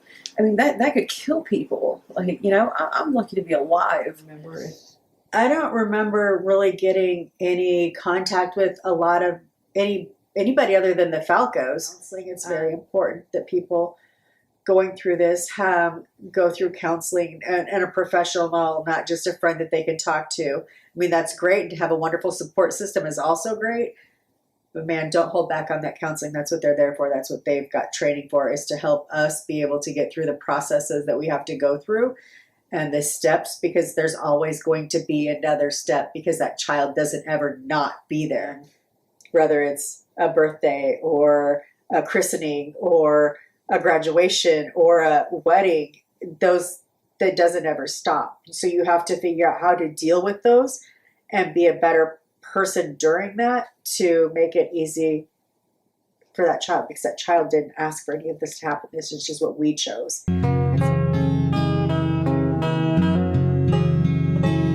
We didn't know that some women are pressured into placing their children for adoption when what they desire are the resources to be able to parent their children. When a woman walks into a building, we're pregnant and with nobody to turn to, instead of like immediately being whisked over to adoption, they should offer her resources. They should offer her try to help her find a place to live, like try to find anybody to help her, instead of that being her immediate desperate decision of, I've got to give my child up for adoption because I have no one and nothing, and be in a calm, good place to be able to make that decision instead of a desperate place to make the decision. There should be like some kind of system set up where if a girl comes in pregnant, or a girl has kids and like needs help, her first choice shouldn't have to be to give her children up. Like there's nothing wrong with a person being a parent. Like just because you're down on your luck at one moment doesn't mean you can't rise up and be a good parent. We didn't know how often a birth mother might self-medicate with drugs and alcohol to ease her pain or to simply cope with her choice. I drank a lot, an awful lot. I needed to not feel. So I made really poor choices, and I didn't stay in great relationships because I didn't think I deserved them. It was a really tough time for several years because I just couldn't figure out how to get my poop in a pile. As much as I knew what I did was right, it was very wrong. And you can't put that into words. You just can't. You have to. In all honesty, you just have to experience it to be able to really understand it. Because my aim was to like not look like I'd been pregnant, just to not hurt and stuff. I think I probably just went forward with life just like partying and drinking probably, and like trying to forget everything. We didn't recognize how critical it is for an expectant mother to have her own independent attorney and advocate, because the trauma of placement often interferes with her ability to adequately comprehend her legal rights and responsibilities. I believe she told me all of the things that I needed to know. I learned probably more of that from Rebecca Falco because of her being an attorney and knowing a little bit more of the ins and outs than the attorney that we had in Nebraska. I'm pretty sure the Falcos were the only ones represented, because I don't remember much about that other side of things. I don't remember any attorneys, but Phoebe. We went through all of that with all the initial meetings, and I knew it was expected. I just didn't know how hard it was going to be to write my name. We didn't know that birth parents often feel isolated and alone in their experience because other birth parents also hide their status. We didn't know support groups for birth parents were so few and far between. Talk to somebody. There are people out there that will understand and that can have your back and that can help you through, whether it's today, next week, next month, or 10 years down the road. That's what support groups are for. You need a support group for this, just like you need a support group for NA or AA. It's the same hurt and trauma, you just for different reasons. Because we all have our own stories. We all have our own reasonings for going through what we ended up going through. And to have somebody that knew what that was like to share that with, probably would have been so much easier. We didn't know the shame and guilt that many birth parents experience when they have subsequent children that they keep, even if the child they placed understands the changed circumstances. When I got pregnant again with my other kids, what scared me the most was how it was going to affect my firstborn. That's what hurt me the most. Because I instantly went, how's KJ going to feel growing up? How is the relationship going to be? What's he going to think of me? What, is he going to... I have never cried telling this out, ever, when I say these things. But that was my first thought when I found out I was pregnant. And then when I had twins, the emotion was even worse. Because here and now I'm going to raise 2 kids with the same father in a different time, but yet still very young. Should I have kept him? Should I have had any more kids?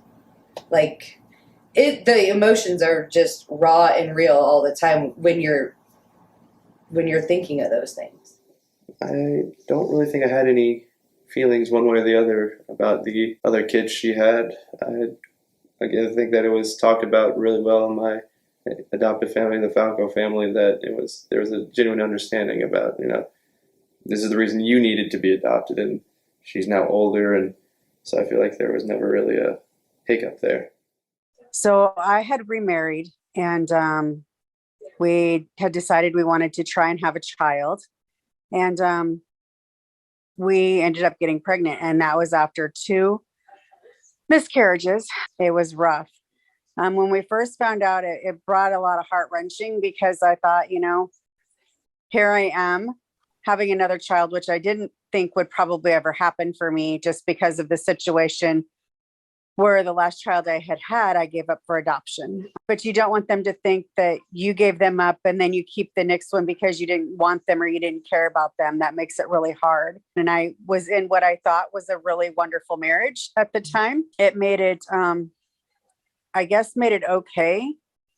Not that it was easier. It made me realize that I could never go through that again. I found out Rochelle was pregnant with Chris. I think I was still young enough that it didn't really matter. I got a new sibling, but I didn't really care. And the point of she had somebody else after me, it was more along the lines of that's the way of life. I think it was mostly she was just glad she was able to continue the pregnancy with Chris, because it was a hard pregnancy for her. And I think that's where my sympathy and not really mad about it was. That was a difficult pregnancy for her, and she was able to have another kid, and he survived.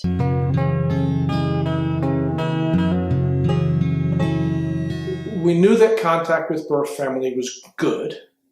We didn't know that each contact might reopen wounds and create more trauma for our birth mother, even when she believes she made the right choice for her child. I remember one particular trip, the Falcos came to Nebraska, and we always get excited when they're coming. And we know we're going to have about a week's time, and we treasure that time. But then we always get together as one big, huge, happy family at the end. Because his birth mother and I, our families are all one. And we always go to this huge breakfast the morning they're ready to leave. And this morning I chose not to go, because I didn't want to say goodbye again. It's not a forever, but it feels like a forever, because you have a fear, and that fear doesn't go away. You don't know whether John and Rebecca one day are going to decide that, you know what, we're no longer going to do this, so therefore, thank you. Therefore, there is no more Emily in your life.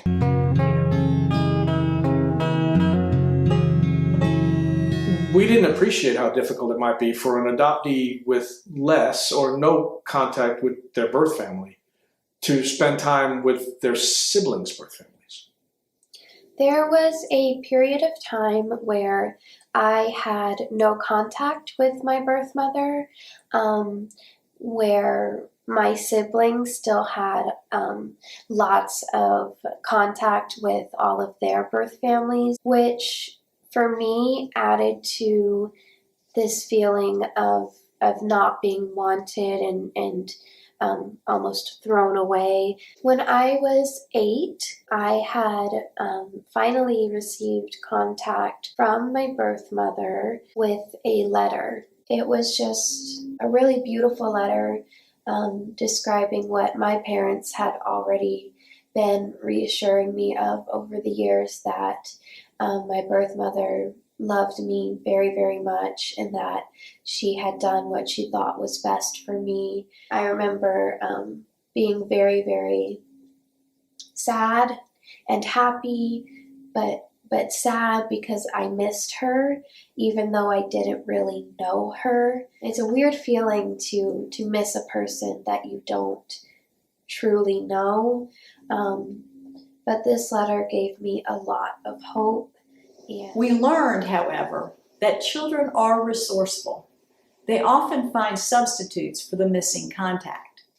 In 2010, I remember requesting that we visit Sunset Beach, which is the beach that I was born near.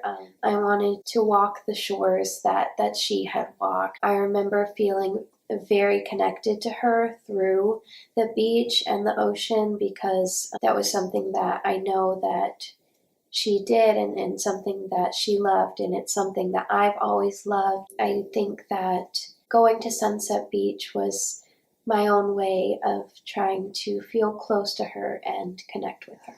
I remember wondering why Kim, where she was, what she was doing. I knew a lot about Kim, even though for a long time I didn't get to see her because she was wherever she was. But I got stories, and when I visited Grandma Cindy, I'd get stories about Kim, about her growing up. And I could look at pictures of her, as a child through her teenage years and stuff. My mom had pictures of, several pictures from when I was born to visits that Kim had made. And because we didn't comprehend the level of trauma associated with placement, we didn't anticipate that a birth mother in an open adoption might disengage because staying in contact was just too painful. If that adoption later reopens, it can look and feel an awful lot like opening a closed adoption. Journey and making that first call was scary but delightful. It was also hard because I was more capable of connecting than my sister was. And I grieved that for my sister. And I grieved that it was part of the connecting story that couldn't be all joy. And I think I just stayed in the, this is going to keep moving forward. But I didn't know how it would. So I remember that I was this pretty big secret, that there was just this child out there, that all of a sudden my aunt had another niece, and so I wasn't sure how she was going to feel about that, and I was very nervous to meet Terry because I know that she had some I didn't know to, I guess, the full extent till I was a bit older to understand it, but I know that she had been sad and had depression and things that I have. And so I think I was a little bit worried that I wouldn't be enough for her. It's like an act of God to get out the door and get there because of all the weight of it. I remember seeing Journey across the arcade, and it was so awesome. But then I also felt at the same time that I had seen these pictures of this little girl. And when I saw her, she was a lot older than I had imagined. And I was like, we don't have that. And I felt like we're starting further back than my heart was at. And so it felt like a come together and then, but no, you're further apart. But it was still a moving forward. But I just remember at the moment, I was like, she doesn't know. I don't know her. And I love her, but I don't know her. I remember walking in and like being very, very nervous. There she was. She didn't have blonde hair. Something that I had forgotten was that she had dyed her hair blonde when she was pregnant with me, so most of the pictures that I have with her and me are with her hair blonde, so I had always associated her as a blonde, and so she had this kind of light brunette color, so I had to get used to the change of the color of her hair. I was very shy, and I think she was very shy too, so it was just kind of two shy people trying to meet each other, and then add in the element of this is the woman who gave birth to me. I think having 12 years of an idea of what she is versus meeting her and who she actually is. Because in my head, if we were ever to meet, she would just be very bubbly and like, oh, this is my child, like,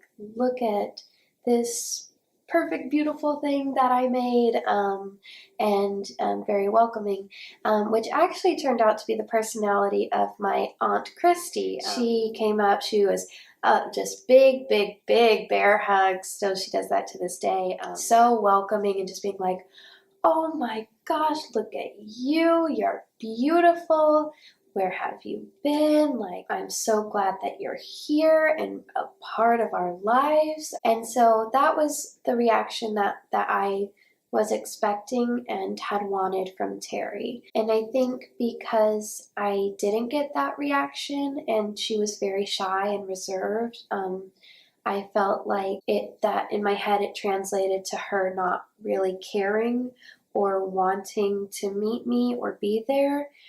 Krista reflects on her mother's first meeting with Journey. So excited to meet Journey, and I loved that Journey was just excited to meet her because, it's like strangers, But I loved that it was really a beautiful, wonderful time sitting together at the Barnes & Noble bookstore in the little cafe and just, talking about all the things that you do to get to know each other and showing pictures and telling stories. And there was so much warmth and love and joy. One thing I love about my mom is that she can be really present and full of joy, and all the other stuff go to the side. And that carries me because there's... For my sister Samantha, being saddened that she didn't even know I existed, while also trying to be understanding of why Terry didn't feel like she was able to tell Samantha about me. I remember being a bit jealous that Terry had wanted to keep Samantha and fight to have Samantha in her life while not wanting me and getting rid of me. I remember my mom finding her Facebook and showing me pictures and things from shows that she did, and I was just like thinking to myself, she is everything that I want to be. She's beautiful. She looks just like my birth mother, Terry, and just stunning and so inspiring. I think it was through texting that we first communicated, and I remember just getting that and feeling very, very nervous and be like, oh my gosh, like this is her. This is the person that I have been inspired by for so long. Is she gonna like me? Like, I don't know. And so I think it was the same kind of as meeting Terry, with very small text interactions, and we didn't get too deep into feelings or anything. I just remember feeling very grateful that she was willing and open to have a dialogue and a conversation, that she wanted to get to know me. And it needed to happen so that they could get past the point of what was separating them, between the not knowing separation and the Journey knowing and Samantha not knowing, but then both knowing of each other, and then all the all the trauma, I guess, and the experience that was in the way of them actually just getting to be together and alive, and seeing them work through that. And, it wasn't just one visit and ta-da, it's all good. They had to work through their own emotions and their own trials with their own lives, and then that what was between them trying to become the sisters that they were. And seeing pictures from scrapbooks. She didn't have her birth family with her, helping her celebrate, which to me, that was painful, which of course it would be. That was probably the most grief I had yet, when I would see her in some of those pictures and she was running and jumping and playing and seemed happy, looked happy. So that helped. I think her having siblings like that probably helped her a lot along the years. Yes, it was 2019, and my grandmother and Aunt Christy we had all driven back from the beach to our house, and I was really excited because there was this anime that was coming out that I was watching. I'm very animated when I watch things that with characters that I really like, and so I do lots of squealing and screeching. I remember my dad running downstairs and was like, "Oh my gosh, are you okay?" This big movements and stuff, and I'm like, "No, I'm not okay because my character isn't okay." Came back upstairs and rejoined everyone. I was like, "No, I'm okay, but my character's not." I remember my grandmother being like, "You can't do that to us. I'm old. You can't give me a heart attack," things like that. But then I remember her saying something along the lines of, "You need to apologize to your father. You really, really scared him." I remember thinking that I didn't feel like she had a right to tell me what to do, and that she hasn't been here for my life, whereas my adoptive grandmother on my mother's side, I would go sleep over at her house and have screeching episodes, and she had to calm me down. And my adoptive grandmother on my mom's side has, dealt with me and knows me and has helped in raising me. I just felt like she wasn't allowed to tell me what to do because she wasn't there. She didn't raise me, and that is not her fault. That's not my fault. It's not anybody's fault. Nowadays, though, whenever she tells me what to do, I just do it. I'm grateful that she feels like any other authority figure in my life, and grateful for building that relationship. Our first adoption agency prepared us for adoptive parenting in certain ways. For one, they alerted us to entitlement issues. By entitlement, I mean that adoptive parents sometimes question their adequacy and authority to parent their adopted child when they see how much the birth parents love the child and all the biological similarities. It was harder for them than it was for us when they come for visits, because they're their mommy and daddy, and that was hard. And then having all of these other people just swarming around their little girl and them have to share. Entitlement is linked to infertility. When I was in the delivery room with Sky, watching and encouraging my daughter through her pain, I felt a kind of sadness and also a little bit of jealousy of Kim, that Kinsley would be no more related to me than Sky was. And of course I didn't say this out loud. It's infertility again. That feeling passed pretty quickly, and Kinsley was born, and she was amazing, and she was mine. Kinsley and I have a great relationship, no different than any other loving relationship between a granddaughter and a grandmother. Except, in our case, the role of grandmother is shared between more people. Our adoption agency also told us to talk about adoption and the birth family with our child from day one. Talking about adoption, on the one hand, it trains the adults to be comfortable with the story. But then as the child becomes capable of understanding it, it normalizes his or her experience. Again, I was probably told pretty young why I was adopted. My adoptive mother told me that my biological mother was too young. They were barely out of high school, and still in high school, and just didn't have the ability to raise a kid at that age. It was pretty easy to understand, especially as I got older and went to high school myself. I couldn't raise a kid at that age. Mom and Dad just told me that I had a couple of sisters and I had a birth father who also had several children, but I didn't know of them as much as my 3 older sisters. So they would show pictures of them and then we'd visit. Mom would always keep us in the loop of what they were doing and that they were part of the family even if we didn't see them all the time. My mom was always very good at making sure that we knew that we were adopted and celebrated that we were adopted. And so I'd say I've known almost my whole life that I can, as far as I can remember back, I've known that I have been adopted. That's how our family was made and that's just what we all were. We were the Falcos. Knowing that I was adopted was never something that felt strange to me. It just felt very, very natural.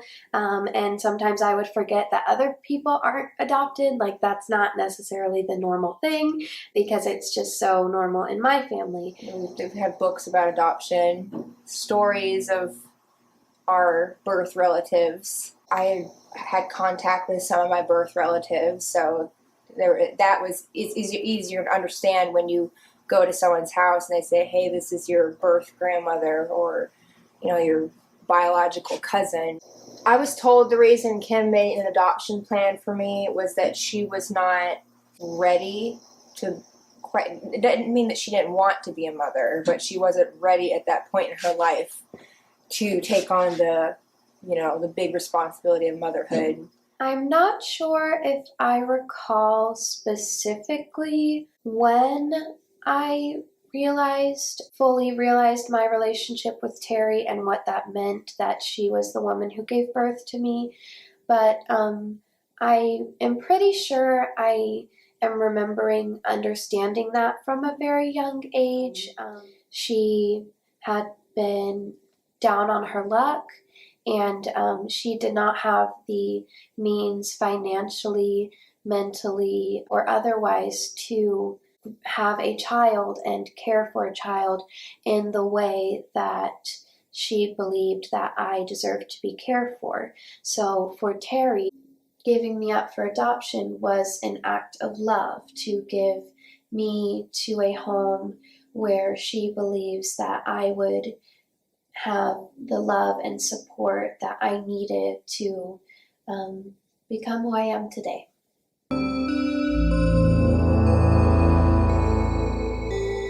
But we didn't know if our efforts to normalize would help our kids in the world outside of our home. I have always been very open about being adopted and my status of adoption. I would talk with friends about it. I think all of my school friends knew from at least like in elementary school. Everyone just knew because we're little and all the moms talk and everybody knows everything. I would say middle school.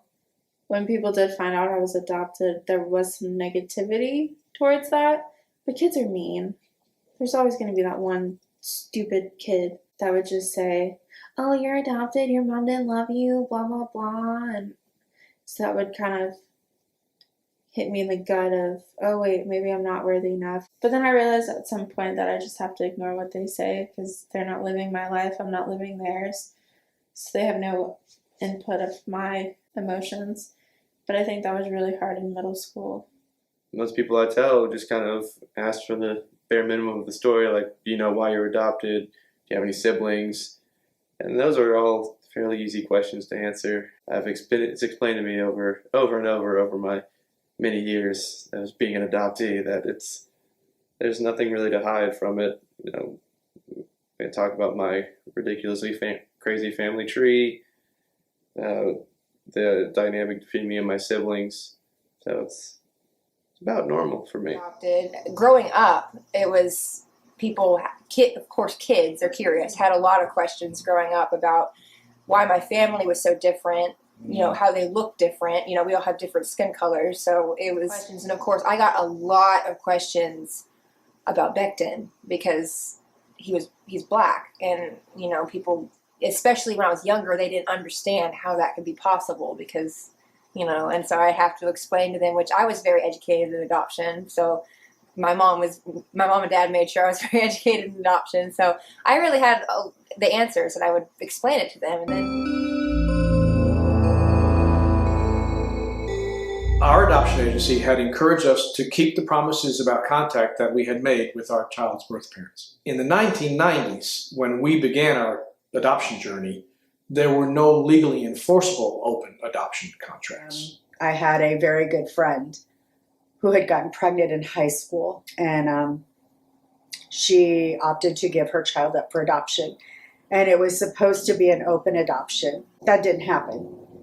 And so I was, as much as I wanted to make sure that we did an open adoption, I was also fearful that it wasn't going to happen because people say that they're going to do one thing and then they do the opposite. And, so choosing the Falcos just made it a little bit easier because of the openness that there always was. I have a friend who was supposed to have an open adoption, but ended up having a closed adoption with her child. And I know that's really hard because it's the what ifs, you know? Like if I had a question about, let's say, Kim, I could go to Kim. I could go to Grandma Cindy. But, you know, someone with a closed adoption, they're stuck with the what ifs because there's no way of them knowing. And so. And yet, we lived in Atlanta, and our kids' birth families were in Nebraska, North Georgia, North Carolina, and Oklahoma. Life was busy with 5 kids, schools, activities, and work. The amount and kind of contact we needed to make was a mystery. We constantly wondered, is it enough? And I know for the older girls in later years, it was harder, I guess, for them, maybe even watching them have to be able to say goodbye to Emily when she was going back home. But when they were little, it was like their friend just came, and then their friend was going back home, and it was easy for them. And Brittany and Emily were like way tight. They jumped on beds together, and they were just crazy little girls together. They were very close. It was a struggle for the others to build that same bond with Emily that Brittany had built with her.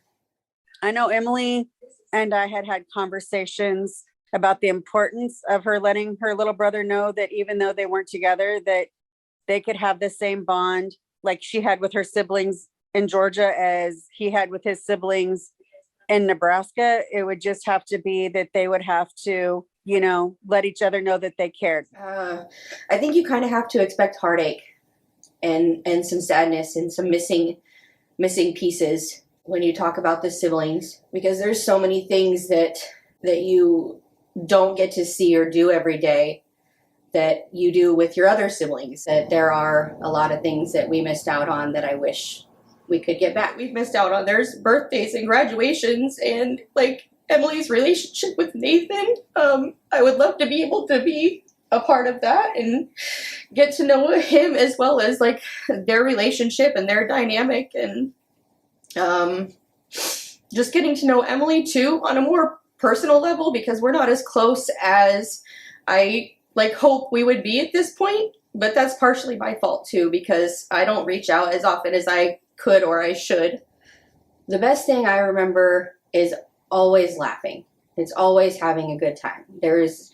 It's just when we're apart, but when we're together, it's like nothing has been missed. My mother knew that we were frustrated sometimes as kids, not understanding or upset that Emily's leaving. She just explained it to us, and she's been very open from the start as to why the adoption happened. I've been very upset with my mom for the adoption plan at some points because it's not fair that she has to go. But then we get such a great family that she is a part of. So then I think the contact I have with my biological family is just enough. We're all almost the same person, so we all laugh at the same things, like the same things, and most of the time it's like we never skipped a beat. The fact that it feels like he's from here, like he was raised with us, whenever he leaves and he comes back, it feels like basically nothing ever changed. It feels like he's been there forever.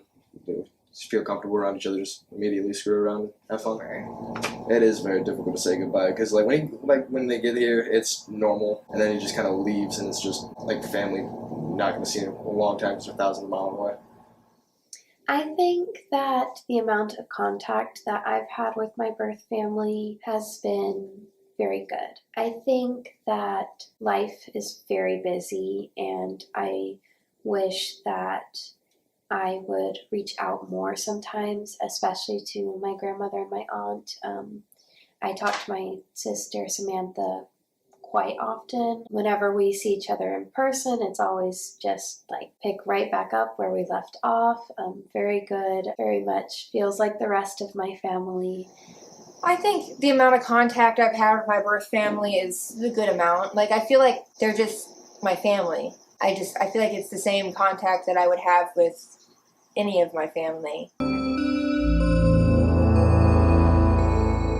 And although we didn't know how traumatic opening a closed but once open adoption could be, we've also learned that there can be healing if one faces that pain head on and with an open heart.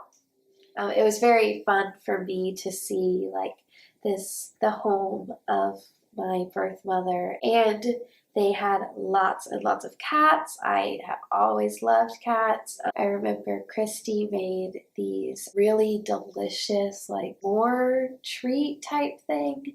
It was so good, and Terry sang a little bit to me. She seemed to calm down a bit in her house setting, and so that was nice to feel almost an unspoken feeling of, okay, we've met each other and now we're here and now we can just sit. And she sang to me, and I just remember that was so magical to me. I've always loved to sing and do theater and all things like that, and knowing that Terry was a dancer and a singer when she was young was something that I very much connected with. And so getting to hear her sing in person, it was just such a serene, peaceful, connected moment where I really felt everything that I had wanted her to say in her interaction, I felt through her singing to me.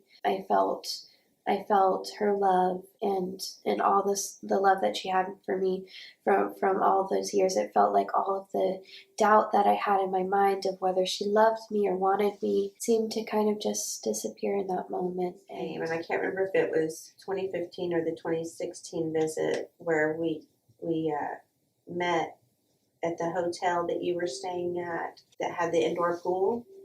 And we got to swim. Journey and I were swimming and bounced around like kids in the pool. And I got to hold her and kind of swirl her around. And I got to swim a lot with my oldest niece, Samantha, when she was a child. And so, when I first met her, I was like, I missed all those years. And that moment of seeing her in person, I remember, not thinking about it, but just the flash of, I missed all that. We've missed all that. But that one of those experiences that wasn't planned but happened, and it was very much kind of a recreation of moments I'd had with my first niece. And so it was just like the joy that she and I were experiencing. The gift was being put back in there. It didn't come like a normal timeline, but it came. And I don't feel like I have any more resentment towards Terry about not knowing about Journey. If you want to hang on to that, that's not very helpful. It is a hard thing to work through, but it takes time. I just felt like I have to make up for all the time we haven't had whenever we get the chance. And I realized in 2021 that I still had yet to get to know Samantha herself. and that I had still been going off of this idea of who I thought that she was, because I had known about her for so long. I created a somewhat of a personality around that. In my head, I felt like, well, I already know Samantha. She's the one who's getting to know me. But that's not the reality of the situation. We were able to have a good conversation. I was able to finally step out of my preconceived ideas of her and actually get to know my sister. That's something that I am so grateful for more than anything, because she means everything to me. I can't imagine my life without her, and having her in it, the real her, has just been so completely wonderful. In adoption, the birth and adoptive parents make the choices that their children must live with. But how do they evaluate their experience? The best thing about our relationship is definitely that we can talk about anything. The worst thing about it is the distance, for sure. The worst part about being adopted is missing out on my brothers' lives. I was there for like their graduation from high school, but I missed all of their birthdays, all of the other major moments in their lives. The best part is there's a very wide net of people to know there's somebody out there supporting me in some way. The best part about being adopted, I guess, now that I'm an adult and I can really advocate for myself, is that I get the best of both worlds, like the Hannah Montana song. You know, I have my mom and dad who raised me, but I also have my birth mom and my birth siblings who act more like me, that have more similarities, but they weren't there for a lot of the most important things like my mom and dad were. So it's kind of intertwining both of those lives together, but when they're all together, it's not weird. It feels right. I don't really think that there's a bad part. I guess not really knowing my siblings as well as I would like, or not being close by to where they think they want to get to know me. I wouldn't say that's a negative. I just think that's part of the situation we're in.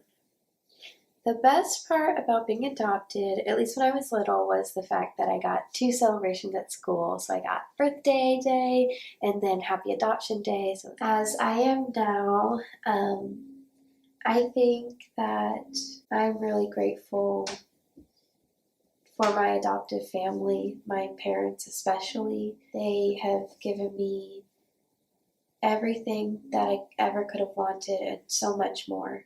I think the worst part about being adopted is all the sadness that comes from it. There's still, I think, just always this sense of longing and loss of a family that could have been. I'd say the best part about being adopted is having such a big family.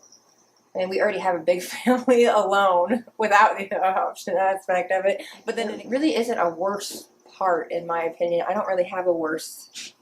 I guess growing up, the questions were the worst part, because having to explain to everyone, you know, the whole basically my whole life story.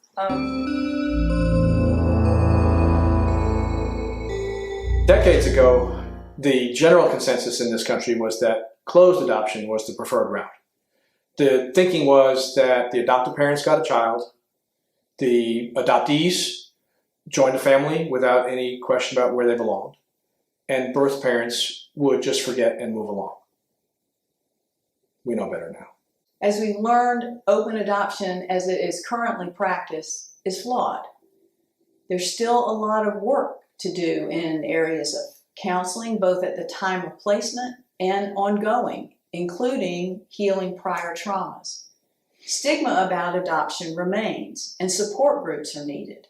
Birth parents ought to have their own independent advocate at this time of intense stress when thinking about major life decisions is fuzzy at best. Women with unplanned pregnancies who want to parent need resources to enable them to do so.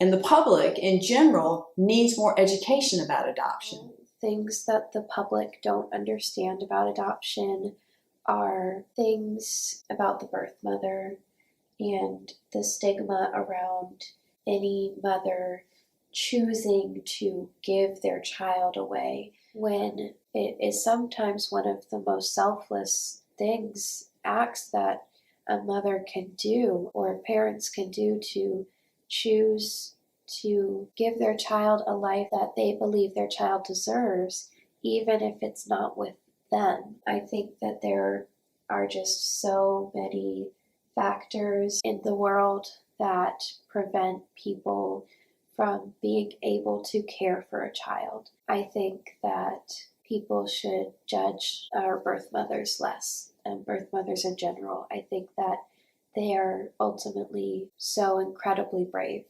to make the choices they make. I think everything, all of the communication that we've had, the openness has been, it's that double-edged sword. As much as it's wonderful, it's hurtful at the same time.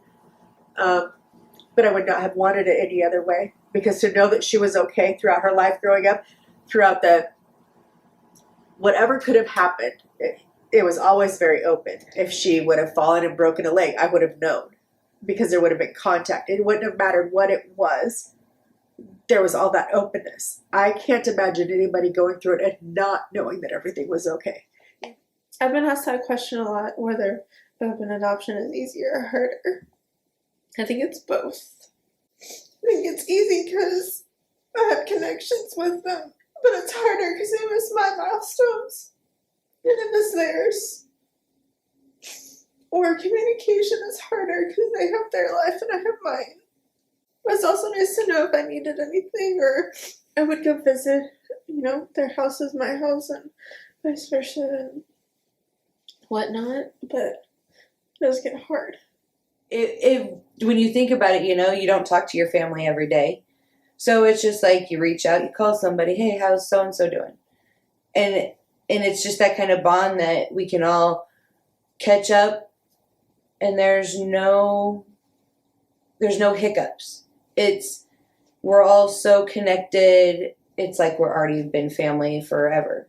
And through these last years, it's just been remarkable. I know we're separated by distance, but we all get together every other summer at the beach house. It's really helped me a lot with a lot of my feelings and buried feelings, and I hope that these visits can continue. Adoption can be beautiful as long as, everybody's taking part in it. Like, if it's done and if the adoption happens at a place where, it's not forced and it's not coerced, and everybody's taking part in it, and everybody's being honest, and everybody's being, caring about each other's feelings and not just the child's, but, each other and stuff is very important. I've had other children. I've had 3 more boys, and you would not know that they were separated from their oldest brother, because it's like I had a set of quadruplets. They're 100% all the same. I am so grateful for being in an open adoption. I think that having that communication, or even just the choice to be able to communicate if I choose to, is such an important part of the process. As complicated as open adoption is, we can't imagine our lives any other way. No regrets. If Rebecca had been able to get pregnant, we wouldn't have our challenging yet wonderful kids. If I'd been able to get pregnant, we would never have met Rochelle or Tina or Kimberly or Terry. And through these mothers, we have this amazing extended family. I think we're closer together than we've ever been.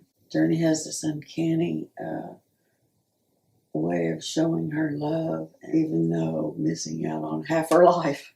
I didn't ever expect it would be this loving. And we have really really loved getting to see the joy that the sisters, Samantha and Journey, get to have with each other, and the support that they provide each other, and the safe place, and the real, whether it's uncomfortable or all joy, all the moments in between. That's such a beautiful gift.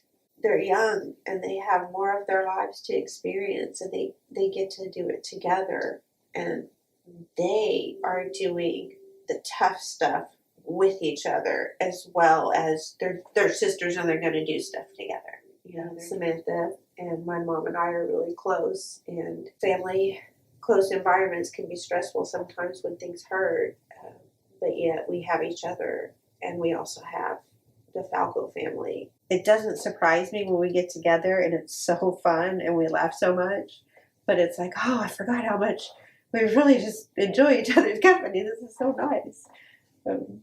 That's a really great gift. It's like the family that you'd always want to have. It's like, oh, okay, we do get to have this family in our lives. It's just not the family you are born into and you think you'll have when you're younger.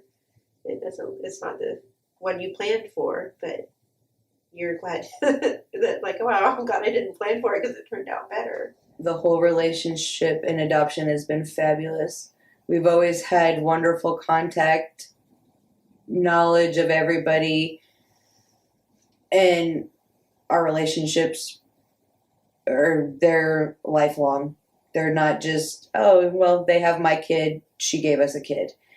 It's a family, it's a bond, it's a connection.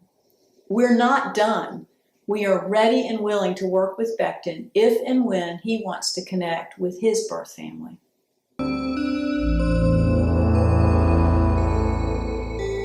We understood that contact with our child's birth parents might expand to include other biological relatives, grandparents, aunts, uncles, siblings, and so forth. But we did not anticipate the contact between birth families. In our case, this began when Rochelle introduced us to Tina. Not only did our kids develop relationships with their adopted siblings' relatives, Kimberly and Rochelle have now met. We become more like a family forest every year as the branches of different trees reach out and touch one another. There's a loss. I've never really thought of it as a loss because I've never not known who my mother is. From a young age, I had Rebecca and I had Tina, but I have every other birth mother and birth family as a mother, as a brother, as a sister, unplanned. So I've never really felt it as a loss, more as a gain of more family. And I know that's not really like a universal feeling, but for me, I've never really thought, oh, I lost my family. Like I have 5, 10 different families to go to, but I do think about it all the time, and I am very grateful and very lucky to have what I have.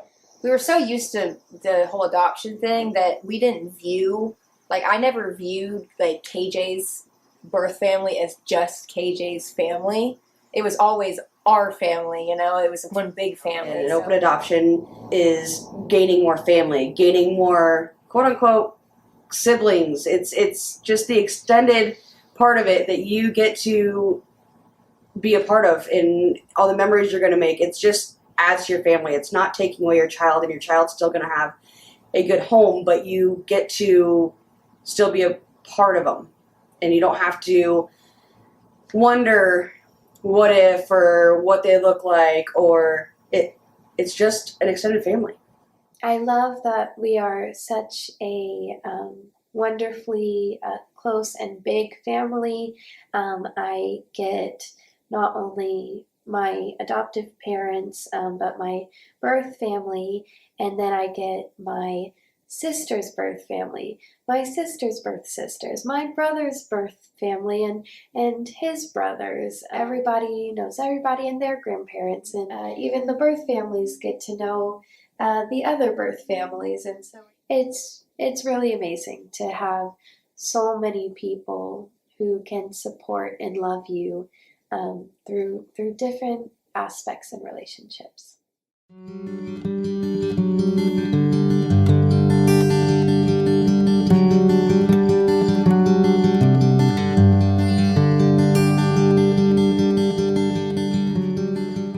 Happy birthday to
do you love most about Sunset Beach? Swimming.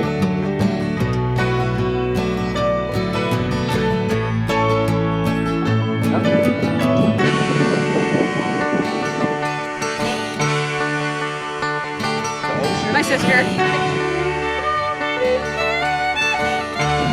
Ice cream shop.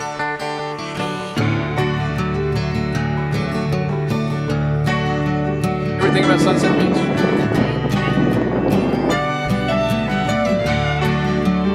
Favorite thing about Sunset Beach.